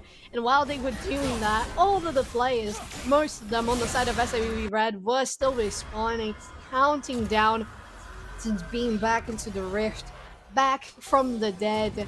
And next Drake is on the map. We're gonna probably have another skirmish happening soon around there, probably followed by a possible Baron too. All the team members from Wayne State are positioning for this Drake. Rise is following up from behind. Vegan though. Like, he almost kills Octavian, forces out the chrono break, and he'll seal the kill. You're not going to escape it this time, Octavian. Garen picks up one more. The Dragon goes over to Wayne State. Of course, Wayne State now a little bit bummed as their comeback begins that they don't have good Dragons to take either. Two Cloud Souls doesn't really feel great on anyone, Sofchan, as they take down this bot tower. And this really just feels like Wayne State's game to win is whenever they choose to end it. Exactly so, Fish, and they have all of the outer mid turrets on the red side of the map taken down, and that's gonna make for such a safe space for them to stroll onto this jungle, get vision, and that's what they have been doing. Look at that bottom jungle, a lot of blue wards. They've taken the Drake for themselves, and this is only directing into a most likely victory for Wayne State, which is absolutely exciting for a Game 3 scenario. Tin Ilochin getting soloed by Vegan. 3 members arrive from SIUE Red. So does Bubbles. Oh, the flash in to guarantee the move speed. The Shirelli is on. Vegan is still alive. The root from Jin follows in as well. Wow, Wayne State securing that team member who was the absolute beast in the last game, now looking like just a regular great team member once again, but just a regular one. Now looking so much more cohesive. The coordination, the communication between them has been a lot better. Absolutely phenomenal flash, as you mentioned, by Bobbles. Get in range, give him the movement speed, and get him out of there. And that's exactly what happened, is for being able to survive. And now the counter jungling begins. Everything in the jungle belongs to Cyber Turtle. Though Jack Forearms is there, but unfortunately, that's a lot of blue around him, and the lullaby will land. Heck, it's a 4v1 again. Dragon form to safety, potentially. But unfortunately, we will learn he did not make it out of there. And Wayne State, again, it's really their game to end at this point. There's a lot of failures that have to go wrong, I think, for SIEU to come back in this game. And that's nothing against SIEU, but it's a 15K goal differential. You don't lose those games more than once in a blue moon. No, you do not. Even if the blue moon is a fellow sister, you do not win one of those. The engage on the vegan, strolling around that base, spinning to win into this turret. We deeply apologize for any of the technical difficulties that we're having right now. It's not on your end. We're still fixing it. Don't think that your internet is dying. You're good. And we still continue on watching Wayne State getting themselves one step closer to victory. SIEU, only hope now, farm the base, turn this into a 45, 50-minute game, try and make the gold equal as best you can. I don't think that's going to happen. If they pick up a kill, the hostile takeover going to land onto 2 members as well. They will disengage, but the inhibitor in mid is totally exposed. Sofchan, meanwhile, the only naughty just split pushing. They are running SIUE in every single direction. Yes, they are 4 members against 3 on this one.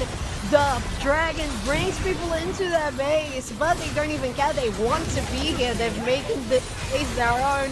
2 inhibitors exposed. They're gonna take them down very easily. Moving to the Nexus turret.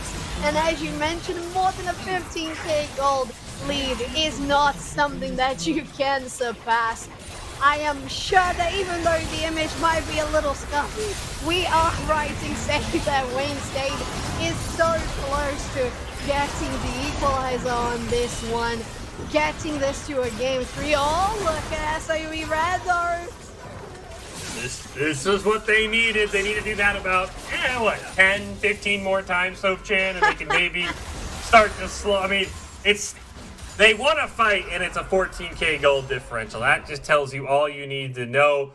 They're not close to a soul being picked up. Maybe it was Cloud Soul for Wayne State. You can look for a potential Elder Steel that can help you win the fight. That's not even on the table. Does sound like maybe even there are some technical issues on the other end. It looks like there was a disconnect in this game as well, so we will have a pause. We do apologize for all the technical difficulties that are going on. Does look like Jack Forearms has come back, though, so we should be able to end the pause relatively quickly here. And maybe he was lagging just as bad, and now that he's back on board, Sofchan, SIUE can come back and turn this game around. Oh yes, a magical comeback with 1 player taking up the 5 on the side of Wayne State is exactly what's going to happen, I believe. Waiting for the pause timer to end. Again, Jack Forearms did look like they were back. Looks like we are all good. And again, we'll see if Wayne State can force a game 3 in this emergent Midwest showdown. Or if SIU has a miracle that we can talk about for years to come, Sofchan, if they're able to clutch this one. It just looks so bleak. I'm hoping they can pull it off, but I'm not really sure the path that we could use to get there.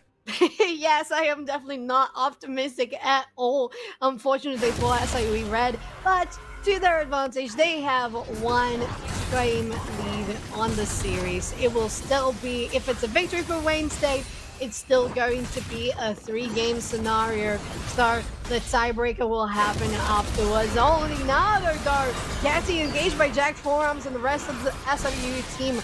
Red squad curtain call to make them slow down, deal some damage.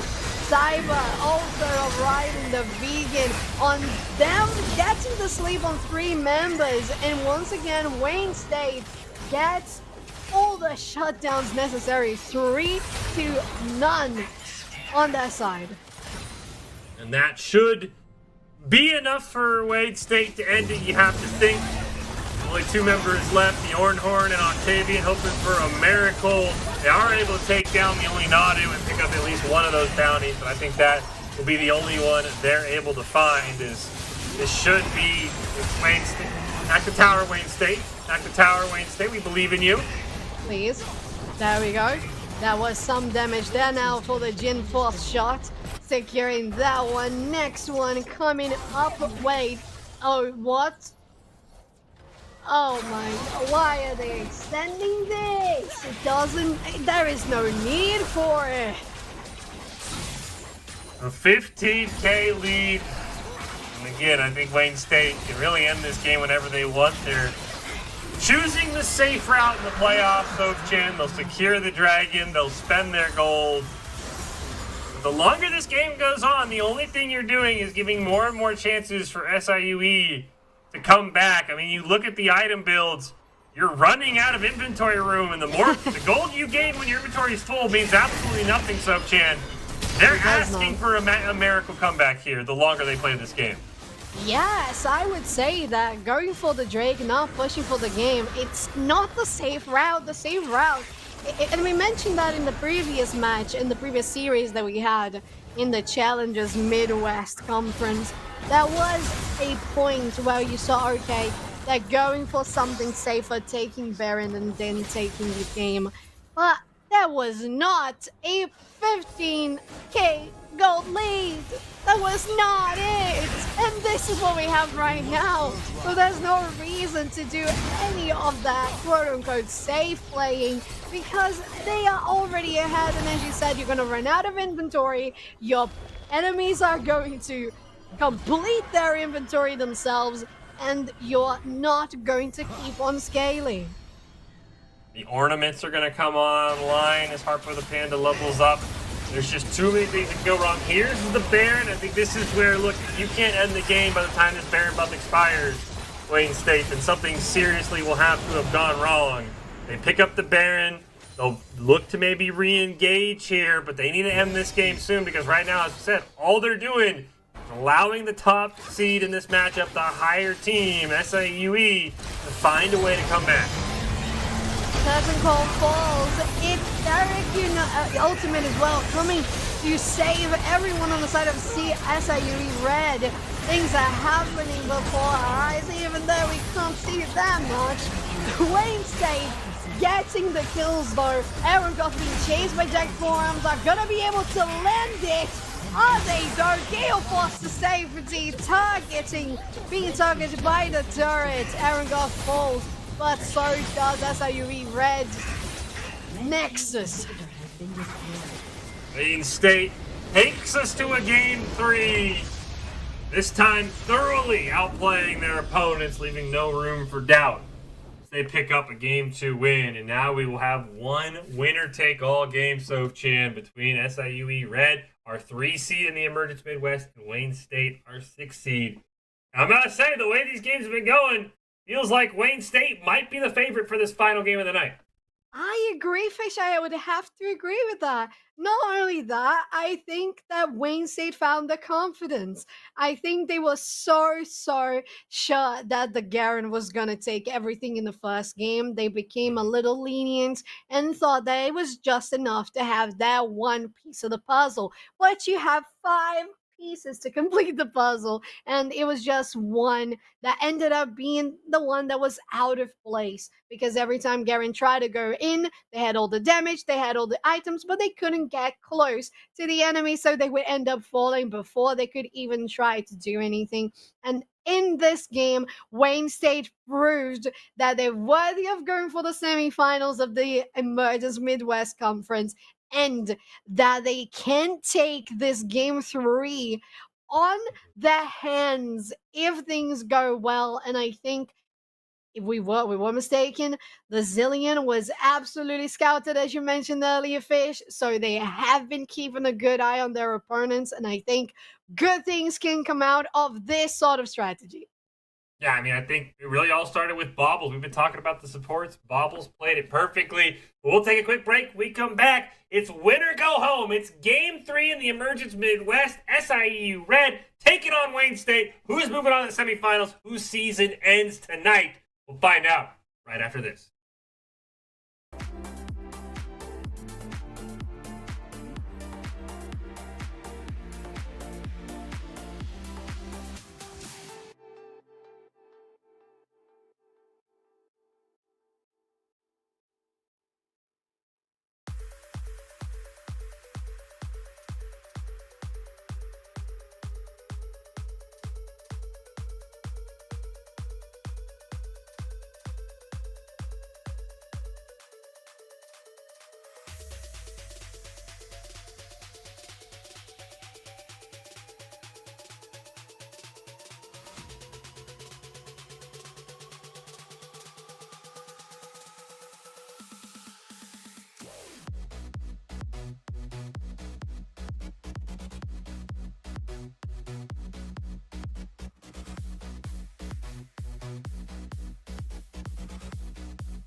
Playoffs, Game 3, NECC 2, Fish and Soph Chan here, Emergent Midwest. We've got Wayne State looking for the upset, the 6 seed.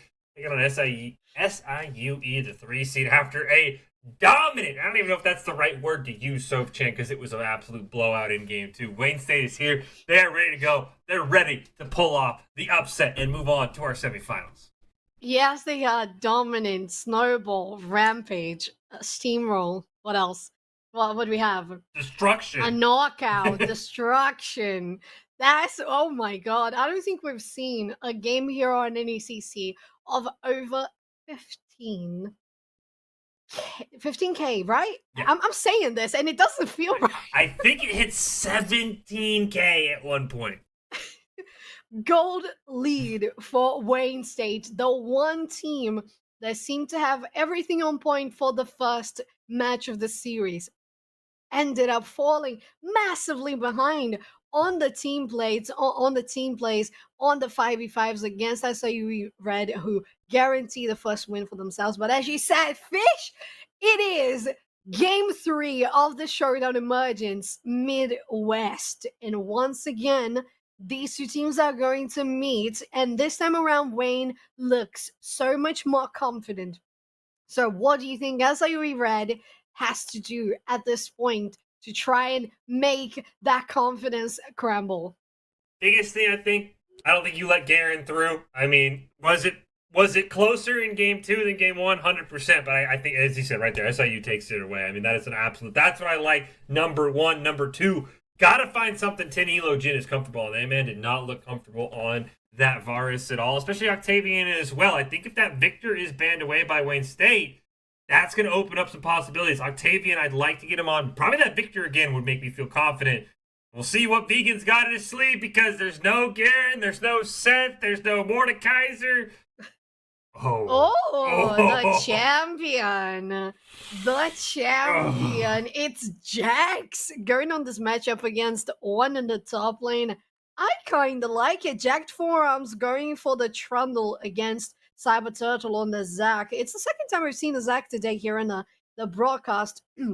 So we hope that this one goes better for Wayne State than it did for the previous team. They had the Zac going on. Octavian locks the Victor you mentioned. Yes, never mind. Rise once again, to be fair, has been doing so well. Only Nado on this champion, guaranteeing amazing repositions with the ulti.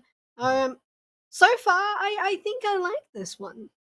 Yeah, I like how both these teams stacked up. I thought Harpo played a lot better on the Ornn. I think Jacked Forearms on that Trundle is going to be able to siphon some of the AD away from Vegan with the Q. Going to be able to use the ult onto Cyber Turtle. I really do like this. I think Octavian getting back on the Victor is a huge one. I think the wild card really is how is this Jax going to be played. If Jax gets ahead like Vegan did in Game 1, it's over. GG. No, you can't come back from a fed Jax.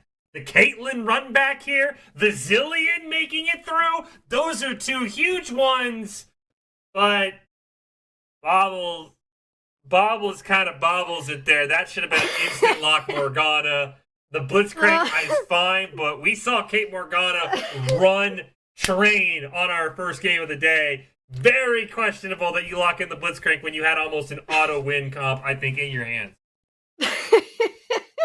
Yes, definitely questionable at best there for Wayne State Fish. I don't know, maybe. I don't know, maybe they're just not comfortable with Morgana. And if you want to have your team nice and confident in the team plays, if that means a Blitzcrank, then you gotta land those hooks. I am expecting to see those hooks being landed on Zillion, on Azrael, especially on Zillion without ulti, and no Ornns, no Trundles being pulled, okay? That has to be a rule. Do not pull the Trundle, do not pull the Ornn. I mean, landing a hook onto Ezreal once he has Arcane Shift is almost impossible because of the interaction. So yeah, as you said, it's got to be onto Zillion. I think Victor in late game team fights isn't a bad choice, especially if you're able to ult him right away. CCing the Victor will be huge. And I mean, it's not perfect. It's not as easy, but Blitzcrank does bring similar things to Caitlyn Morgana, right? You hook them in, They do. if you get the knock up, it's still some CC you can combo with the trap. It's just not as clean, it's not as easy to execute. But there is still a way to pull off that Caitlyn Morgana sort of cheese that you see. You hook them, knock them up in the air, throw down the trap as they land. Yeah. But I'm very curious because the big question for me, and I think for everyone, is going to be how does Vegan perform, right? If Vegan pops off, like I said, it's probably GG. Jax has taken over countless games when he gets ahead. I'm very curious to see how they shut down this Jax in the top lane. Yeah, that's an interesting question because Jax is a champion that can just do so much. They can withstand. They are a good brawler. They are a good bruiser.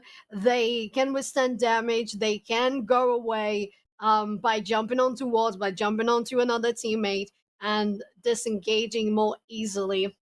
They have CC. Sorry, Jax has a really complete kit for a top laner, and I agree with you. If SIUE Red can't shut them down quickly enough, it might get a little unstoppable because compared to Garen, right? Garen's gonna deal damage, period. He's gonna try to chase you down and deal damage. He doesn't have the stun, he doesn't have the mobility escape that Jax has, only that movement speed on Garen's kit. So it's gonna be even more difficult to shut down the Jax because the stun is on top of denying auto attacks in the little area, right? It's a little dodge, it's a parry. So if SIU Red can't get that advantage exactly on the top lane or a big massive advantage on other lanes, it might get too difficult. If we have good repositioning from Jax as well, going on other lanes, having TPs well put down, it might also be difficult. It really depends on this early game. So what are your thoughts, Fish? Do you think SAU Red has to have a certain sort of strategy on their hands, or is it still reliable on the early game?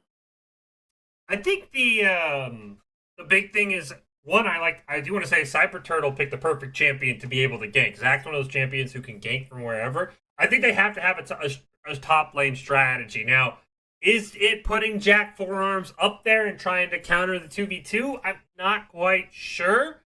I don't know what they got to do, but I know they have to be ready. I think you do. I think you have to leave Jack Forearms up there. You probably have to have Octavian basically pre-roaming top at any moment, so holding that top side of the mid lane, because you know Cyber Turtle's going to go top. You know the goal is to feed Vegan. It's been like that in Game 1. It's been like that in Game 2. I think you have to put all of your cards countering top lane. Let bot lane go as it will. I think American Panda and company learned from last game to not be overly aggressive the moment they have an opening and wait for level 2. I think every game plan for SIU Red starts and stops with trying to shut down Vegan in the top lane as soon as possible.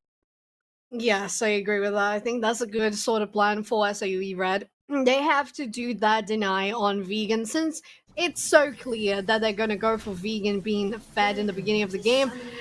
Wayne Esports, Wayne State University coming with a 5-stack here in the bush. They have bubbles, they have the Blitzcrank, and if they can get a hook early on, Flash from American Panda is going to be taken down. So that's a good little advantage for the red team.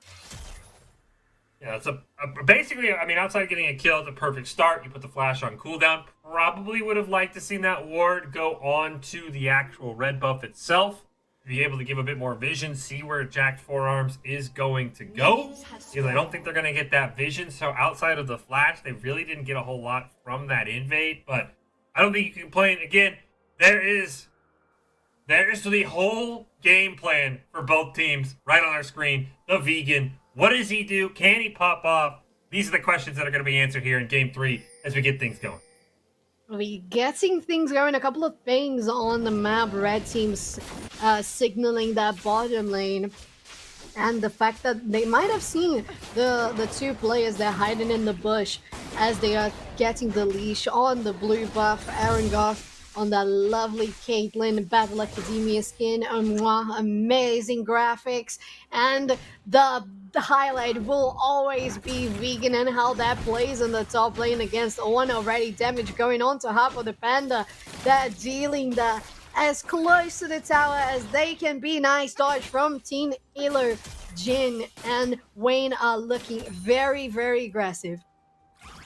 That would have been a couple of scary chances because the Arcane Shift not yet available to this Ezreal. So this has been a great dodge. And Vegan already slapping around with the hockey stick up on this top side. Meanwhile, Cyber Turtle going for a bit of a more aggressive gank. Already in that bot side tri-bush. Maybe going to look for a play. This Vegan hops on to Harpo. Going to look for the stun. He'll find it as well. This Jax already being a minute. Yes, the first bomb landed there on Aaron Garth.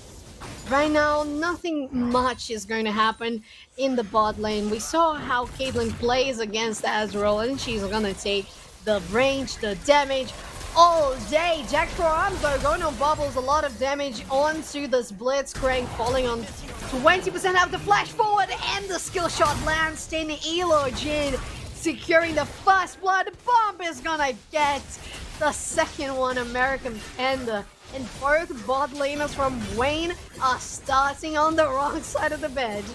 Hey, this is what we saw last game for SIU. They were starting off the quick 0-1 for both their laners. We saw how that game ended up going. Fantastic. We see why the... Vegan, gotta be careful here. We'll be able to get away. Now, Jack Forearms does have to watch out. Cyber Turtle is there. There is a smite available for Jack Forearms, but he immediately is just going to tuck tail and run away. But I will say, the best news, Soph-chan, you look at the top left of your screen, it will not be a Cloud Soul this game in Game 3. I'm happy. I'm sure the players are happy. Nothing worse than the most boring dragon in Game 3, and we won't have to deal with it. And nothing boring happening here on the top lane. The Vegan still low on health, but going for those tradings. The flash was taking from Harpo the Panda, so good knowledge of the limitations from on there. They were able to dodge one of the abilities. The Vegan taking that summoner spell from the enemy top laner. Cyber Turtle looks to be just going to the other side of the jungle, taking the red buff for themselves. So is Trando. Jacked Forearms is on the same side of the map, so maybe these two junglers might collide on going for the scuttle. Blue side looks to be ahead on getting there, though. It does look like, I think Jack Forearms is going to pick this one with ease. Vegan gotta be careful. They are low health. They have the teleport and the flash. I don't think Harpo the Panda wants to dive. That is something you gotta keep your eye on. Right now, Margot and Bobbles pushing into this lane, forcing Elo Chin and American Panda back, and now we'll maybe see if that Caitlyn Game 1 was a bit of a fluke, where K-State's Uwu Baby picked up 10th place in that game, and that damage still pretty high, but again, nothing like we saw in that first game of the night. Yes, and things are usually like this in the third game of a best of three. Both teams look to be aggressive, but also cautious at the same time, and that's what we're looking in this game 3. We don't see too many overextends. It's only a 2 kill on the clock so far. It was because of a lovely gank from Jacked Forearms, guaranteeing this bot lane to be taken down. Lovely double bombs from American Panda, and it goes to show why Zillion had been banned previously. Cyber Turtle, he's back in the top lane. He's made his home up here, and he's trying to give Vegan the kill. Can Harpo get away? There's no flash available for the Ornn. There's a flash for Vegan, but Ornn survives. Harpo living with a sliver of HP. That's what you need if you're an SIU fan. Not feeding Vegan. Chaos Storm going to come down here from Octavian. The only Nadu is low health. I think both these are going to just realize, look, we'll give a peaceful little goodbye to each other, and we'll go back to farming. Yeah, and speaking of farming, Octavian, with those biscuits and the potion and Doran Ring, looking to be on the lane for as much as they can. Blue team guaranteeing the first Drake, as you mentioned. We're not going to have that Cloud Soul. Second Drake is going to be the Infernal, so we're not having an Infernal Soul either. Jack Forearms rolling around into this bot lane. They're not going to go for any sort of ganks. Aaron Goth is freezing, so there's not going to be much of a possibility of engaging on them. Other lanes are resetting as well, top, bottom. Things are starting to cool down a little bit, but definitely SIUE getting the upper hand on this little beginning just until 7 minutes of the game. Bobbles gonna try and get out of there, and he will. That's 7 minutes gone by. Rift Herald spawning soon. Cyber Turtle, again, it's been top lane most of the night, so I expect him to be all over that. Back for him, taking his way over as well, and that might be where this game starts to get broken open. We do see nice little stun going out. Arangoth. Zillion is good. We can see why American Panda had the Zillion ban the first 2 games. He's being a menace on this champion right now. The bombs are being just absolute nuisances from Bubbles. They can't find a hook. This Blitzcrank really hasn't had much action yet. Yeah, the hesitation there on going for the hook, knowing that it's an illusion, not only has the blink, but can also do those tiny dodges, the side stabs on Ezreal as they have done previously. And Ezreal is really looking to farm a lot on this bot lane. Vegan falling on health once again, but still going for a fight. Stun doesn't land on the only Nado. The other one though, the root from Rise lands on Octavian, and it's SIUE's mid laner that's going low on health now. Octavian should be able to get out of this. Does not have the teleport back to lane, so obviously trying to maximize his time there. Does have a biscuit and a potion in case things get too hectic. So Rift Herald actually looks like this might be picked up here by Jack Forearms. I will say, big shout out to Harpo, doing a great job after game 1 of this series, neutralizing what Vegans wanted to do. The Jax, again, has the power, but you can clearly see Vegan's mastery of the champion, not quite where it is on the Garen. See if he can pick up a kill in the top lane, or really what's going to happen is here we go. The elastic slingshot in for Cyber Turtle. Let's bounce going to be popped. And Octavian simply took his hands off the keyboard. He knew he was dead. That was a lovely, lovely engage, guaranteeing the first kill for Wayne Esports. And amazing knock-up from Zach in the mid lane, and there Octavian falling. And in the bot lane, unfortunately, we saw that hook miss from Bobbles, but top lane, another whiff!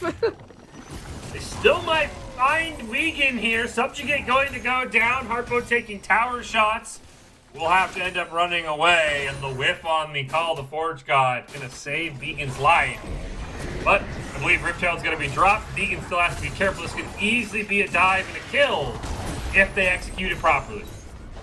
Oh, here comes Cyber as a Herald popped in early. The Vegan gets the sign onto the jacked forearms. Trundle, they managed to protect that top tier 1 and take down the Herald as well. I think it was a little early to pop that Herald, don't you think, Fish? Yeah, I would have liked to see it used to get a little bit more plates. I feel like mid lane also would have just been the better spot to use it. I mean, Harpo with bonus gold isn't going to get you much. Orange job is just to survive. So yeah, I'm with you, Soph-Chan. I think that definitely was I think they wanted to kill. I think that was a definite a dive Herald, and when the dive doesn't work, the Herald looks a lot worse. Yes, exactly, and I think that's basically it, Fish. They are so afraid of the Vegan really going for all the bans targeted to display as Zac coming in. Slingshot does hit, connecting to the stun. They're gonna go down pretty easily. Harpo the Panda getting back to base. You're worried of Vegan picking up kills. Cyber Turtle has made a living in that top lane, and he finds another kill once again, and now look at that minion wave. This is going to be so many plates to Vegan. He's going to pick up a third one. Maybe could have got another one. The teleport on Harpo makes the smart call, but that's 4 gold in Jax's pocket, and the last thing you want to see for SIUE. Yeah, only now they're really going ham on Victor, but the stun lands.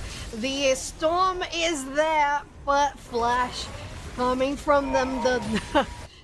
The little disruption from the pillar is not enough. They have to retreat, and only Nado survives for another day. Great job with the teleport from Vegan. forcing the retreat because Jack Forearms did hit that pillar. Oh. Vegan flashes forward. What? Octavian wasn't ready for it. I wasn't ready for it. And all of a sudden, this Jax is 2-0. Where did he come from? He TP'd somewhere. Was it on a minion? Was it on the turret? Was it on a ward? I didn't even see that happening. But Harpo the Panda collecting those platings after they took so many of them with the Herald in the top lane. They're taking some of them for himself. And joining into this Drake is Jack's Forearms, American Panda on the other side of the pit. 1v1 2 ADCs. And the bomb! Double bomb steals the Drake for SIUE Red. Absolutely. This is why Zillion was banned. I take back all the flame for the Zillion ban that I gave earlier. American Panda putting on an absolute show. The Dragon Steel. Now, that Mountain Soul, that's going to feel great against the Jax. That extra shielding for your mid, for your Ezreal. That's exactly what you want as Bobbles does go in. Arcane Shift going to be used to get away. Dodge the knockup. So far, Argon holds on.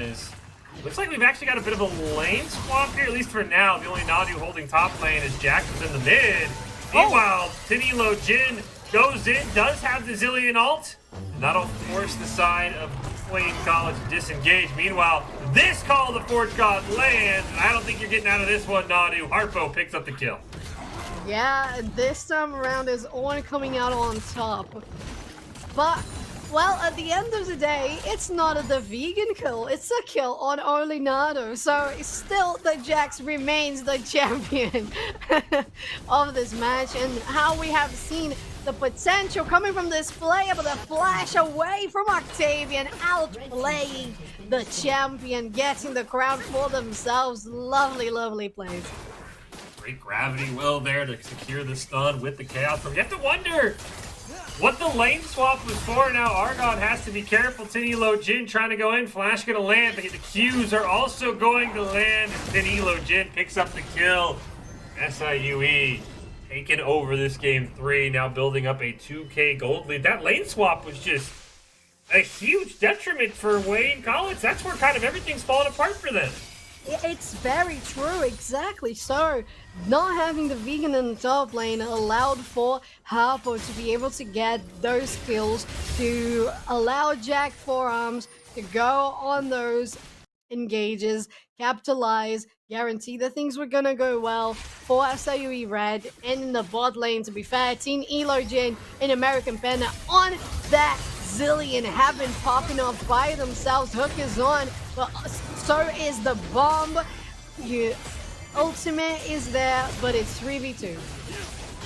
Well, morph in for only Nadu. That's a huge shutdown. American Panda is going to go down as well. Vegan will pick up that kill. A fantastic 8 by Bobbles. Gonna get them a couple of kills. Cyber Turtle going in. Reinforcements are on the way. He'll pop the Let's Bounce and simply run away to his tower safety. Fantastic job, and this should be a tower to the side of Argon. Now, there already has been first tower for Harpo in the top lane, but that's going to open up the map. Vegan going to jump in. Octavian, gravity well, just enough to save him. Yeah, it really looks like this game, you have the players on the side of SIUE Red so confident in the champions they played, they chose. We have Tinilo Jin doing so great on Ezreal. Red team stolen the Herald. Wayne State University. Call of the Forge knocks them all up. Oh my god. The ulti from Ezreal taking everyone down in the line. Double kill for SIUE's Red ADC. Starting to come out on top. Yeah, that Herald was not worth it. Oh, the pillar lands onto Nadu. A nice little trap wall from Argoth is able to slow down the push, but they get the Herald, but at what cost? They lose their top, they lose their jungler as well, Sochan. And that is a huge blow for Wayne State's chance to come back in this game. It's still early. That's never what you want to see, is a double kill going over to the enemy AD carry. You definitely do not want to see that. And Tinilo Jin is stacking on stacking for 1-1 right now. The Finnish Trinity Force is gonna be incredible on the hands of this ADC, as it has been. Caitlyn, unfortunately for Wayne State University, is not quite online yet, even though they do have the Gale Force. They are a little behind. Bubbles relying on the hooks have not connected so far. What has connected though is Vegan getting the stun here on Octavian. Well, kinda. Octavian's definitely going to be forced back. American Panda can't quite get in range, and now Bobbles with the knockup. Nice dodge on the hook. That will get everybody else to SIUE back to safety. Dragging up in 11 seconds. American Panda's already stolen one. Does he have another steal in his back pocket? And maybe Jack Forearms flash over the wall and put this team on sole points. Warren's got the teleport. We'll see how long it takes him to get into the fight. Yeah, we'll see indeed. All players are here. TP is down on the ward. Red team has to retreat a little bit. Oh, the whiff on the hook once again from Blitzcrank. The knockup on the Onhorn is not there actually. The connect from the stun on the Vegan is there, but they have to retreat, and the red team is falling down on health so much, Fish. Octavian's back in the fight. His teleport comes up the moment he respawns. Harpo with the flash away. Octavian picking himself up a double kill, and as you said, the health bar is incredibly low, and this should be third dragon to the side of SAUE. And this is going to put them on Mountain Soul Point. Absolutely huge blow to the side of Wayne State College. They're not being able to secure that dragon in a 5v4. It must feel so bad for Wayne State University right now to have finally allowed the Zillion to go through on the most important game, the Game 3 in this series, to try and get that place in the semifinals. And the Zillion is showing so much to us. It's a 1-6 Zillion. The ADC is on top of that game. Victor on the hands of Octavian as well, doing so great. And Trundle not getting any kills, but most around the 70% of the kill participation in the game on that pocket. So really this time around SIUE has the gold on all hands. They have the team fights going on their side, the objectives as we've seen, and another 2v1 going on Vegan. Vegan gonna pop, counter-strike, try and stay alive, gonna jump to a minion. Can this call the Forge God land? Yes, it can! This looks like it's gonna be a dead Jax. No fancy feat today. Harpo picks up another one. Without Garen, Vegan has looked not the same. That's a big reason why Wayne State right now struggling here in Game 3.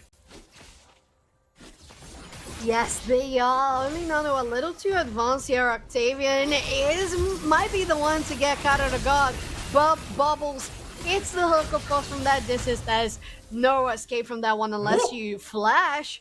Well, would you look at that? They didn't have enough damage to finish off Octavian. A fantastic job putting the Chaos Storm down, get the silence, put down the gravity well to get the stun. Somehow Octavian survived. Harpo really stopped in his top lane shove. And you look at Wayne State, Sofchan, I mean, we knew the game plan was going to be around Vegan. But I don't think we anticipated, completely shut off, forced to flash away, knockup still going to land. Gale forced to safety. That's not going to be enough. Oh, the trap is actually what saves the True Shot Barrage. Here comes the Realm Warp. Only Nadu, the only one coming through. If they're going to get a hook on the Jack Forearms, this might be a dead Trundle. Chrono Shift going to go on top. They're forced to disengage. And they don't all live this, right? They don't all survive this, right? They don't all survive this, right? Oh my god, the double bomb is enough to keep them at bay. Jack Forearms going back though with the Azrael 10 Elo Jin. So much damage on this Azrael Mirror Mana Trinity completed. And SOE Red is going so deep on this push. The call of the god, the god of the Forge is down. They decide not to go on with this. The team members are a little low on health. Octavian though is around the corner and can land such a good storm to stop these back. The laser is there and they're gonna keep on pushing a little further. SIUE needs to get out of here. You've already won the fight. by some miracle, you need to just not give away any of the advantage you're building right now. Look at these shutdowns. You've got 150 on the Victor, 150 on the Orange, 350 on the Ezreal. You cannot afford to give these away. Grab's going to land, but Bobbles looks like they just bit off more than they could chew as Jack Forearm's going to pick up the kill there. American Panda has to be careful, very low on health.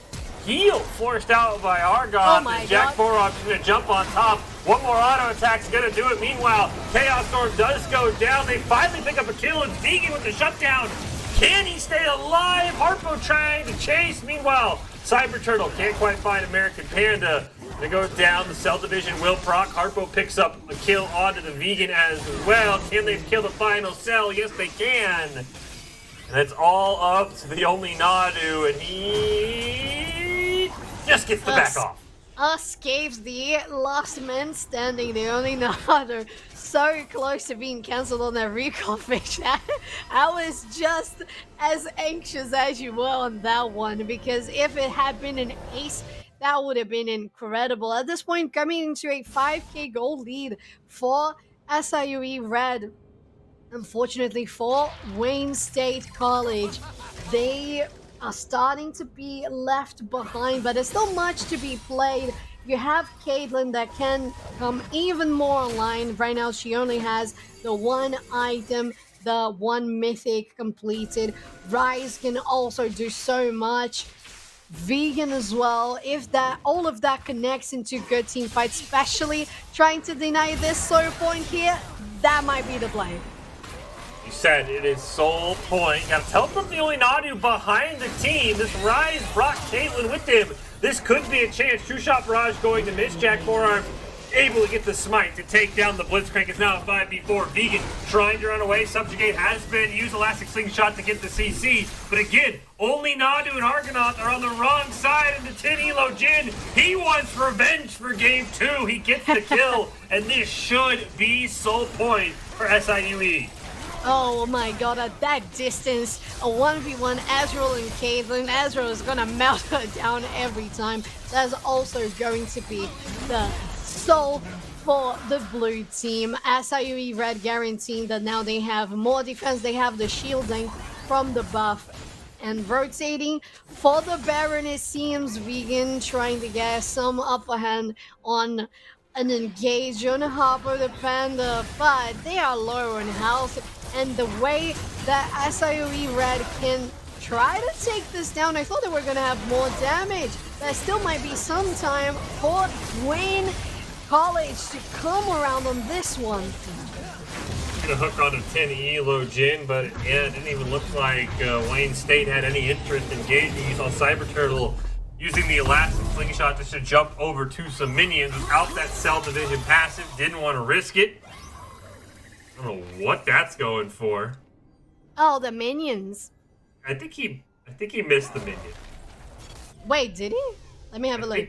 I think he went off to the left just a little bit. Just a little crooked. The angle was a little off. The geometry failing the class. And 2 members already going for Harpo the Panda. Once again here, Vegan trying to get that sort of advantage they had in the early game, but right now Harpo the Panda can tank anything they throw at him. The damage coming from Jack's forearms in the stern alongside Octavian is gonna take that down as they push for the inner tier 3 in the mid lane. Hook goes wide, and it's looking like SIUE written all over it. Vegan not having the same luck they had earlier in this series. Harpo figuring things out. Here we go, we got a 4v4 in the mid lane. Slingshot being charged, Zach's gonna go in. Try and run away, a great bomb stun will land. Hook on to American Panda. He will get silenced before the Zillion ult's able to get off, but that might be the only kill they get. One goes down, Cyber Turtle and Nadu gonna fall as well. Meanwhile, Vegan is just simply still chasing Harpo the Panda. And this is gonna be a free inhibitor in the mid lane for SIUE. And suddenly, 26 minutes into the game, the top laners thought that it was still lane phase, that they were still lone wolves in the top path. Vegan trying to go in on this one. They know they can't do much. They try to get Jack Forearms close to doing so, but it's an ace for SIUE Red, and a Game 3 win, guaranteeing them the spot in the semifinals, Emergence Midwest Conference. Wow, who had that as the Game 3 after the blowout by Wayne State College? I did not expect SIUE to rally, but they did. They played the draft perfectly. They took away the Garen, and Vegan just simply could not match the same level of play as they could on their clearly favorite champion. Shout out SIUE. It wasn't pretty, but they got the job done. And as you said, Sukchan, they're going to advance to the semifinals here in our Emergent Midwest. Yes, they are. And I think most of it was because exactly what you said. The draft was great. The zillion pick that they finally got at the end. Oh, it feels so good. It had been meant a lot throughout the series. And to have their support finally on their desired champion feels amazing for them. Guaranteeing a semi-final spot, after all, is exactly what they were going for. So thank you so much for everyone watching. Congratulations to SIUE Red and Fish. I am amazed at how great all of these teams have played on challenges and on emergence. Yeah, this was a fantastic night. Both of the top seeds coming in. While they did advance, it was not in the way we expected. As you said, congratulations to SIUE Red, as well as Kansas State University Varsity, who advanced in our first game of the night. That'll do it here for us for the playoffs. We will take a week off next week for the holidays. We will be back November 30th with our semifinals. You are not going to want to miss it. And if you're still craving some more League of Legends action, I believe we've got a Game 3 going on the NECC main channel. You want to hop over there and get your last fix. But we will see you guys November 30th for the semifinals of the NECC League of Legends. Have a good one, and we'll see you in a couple of weeks.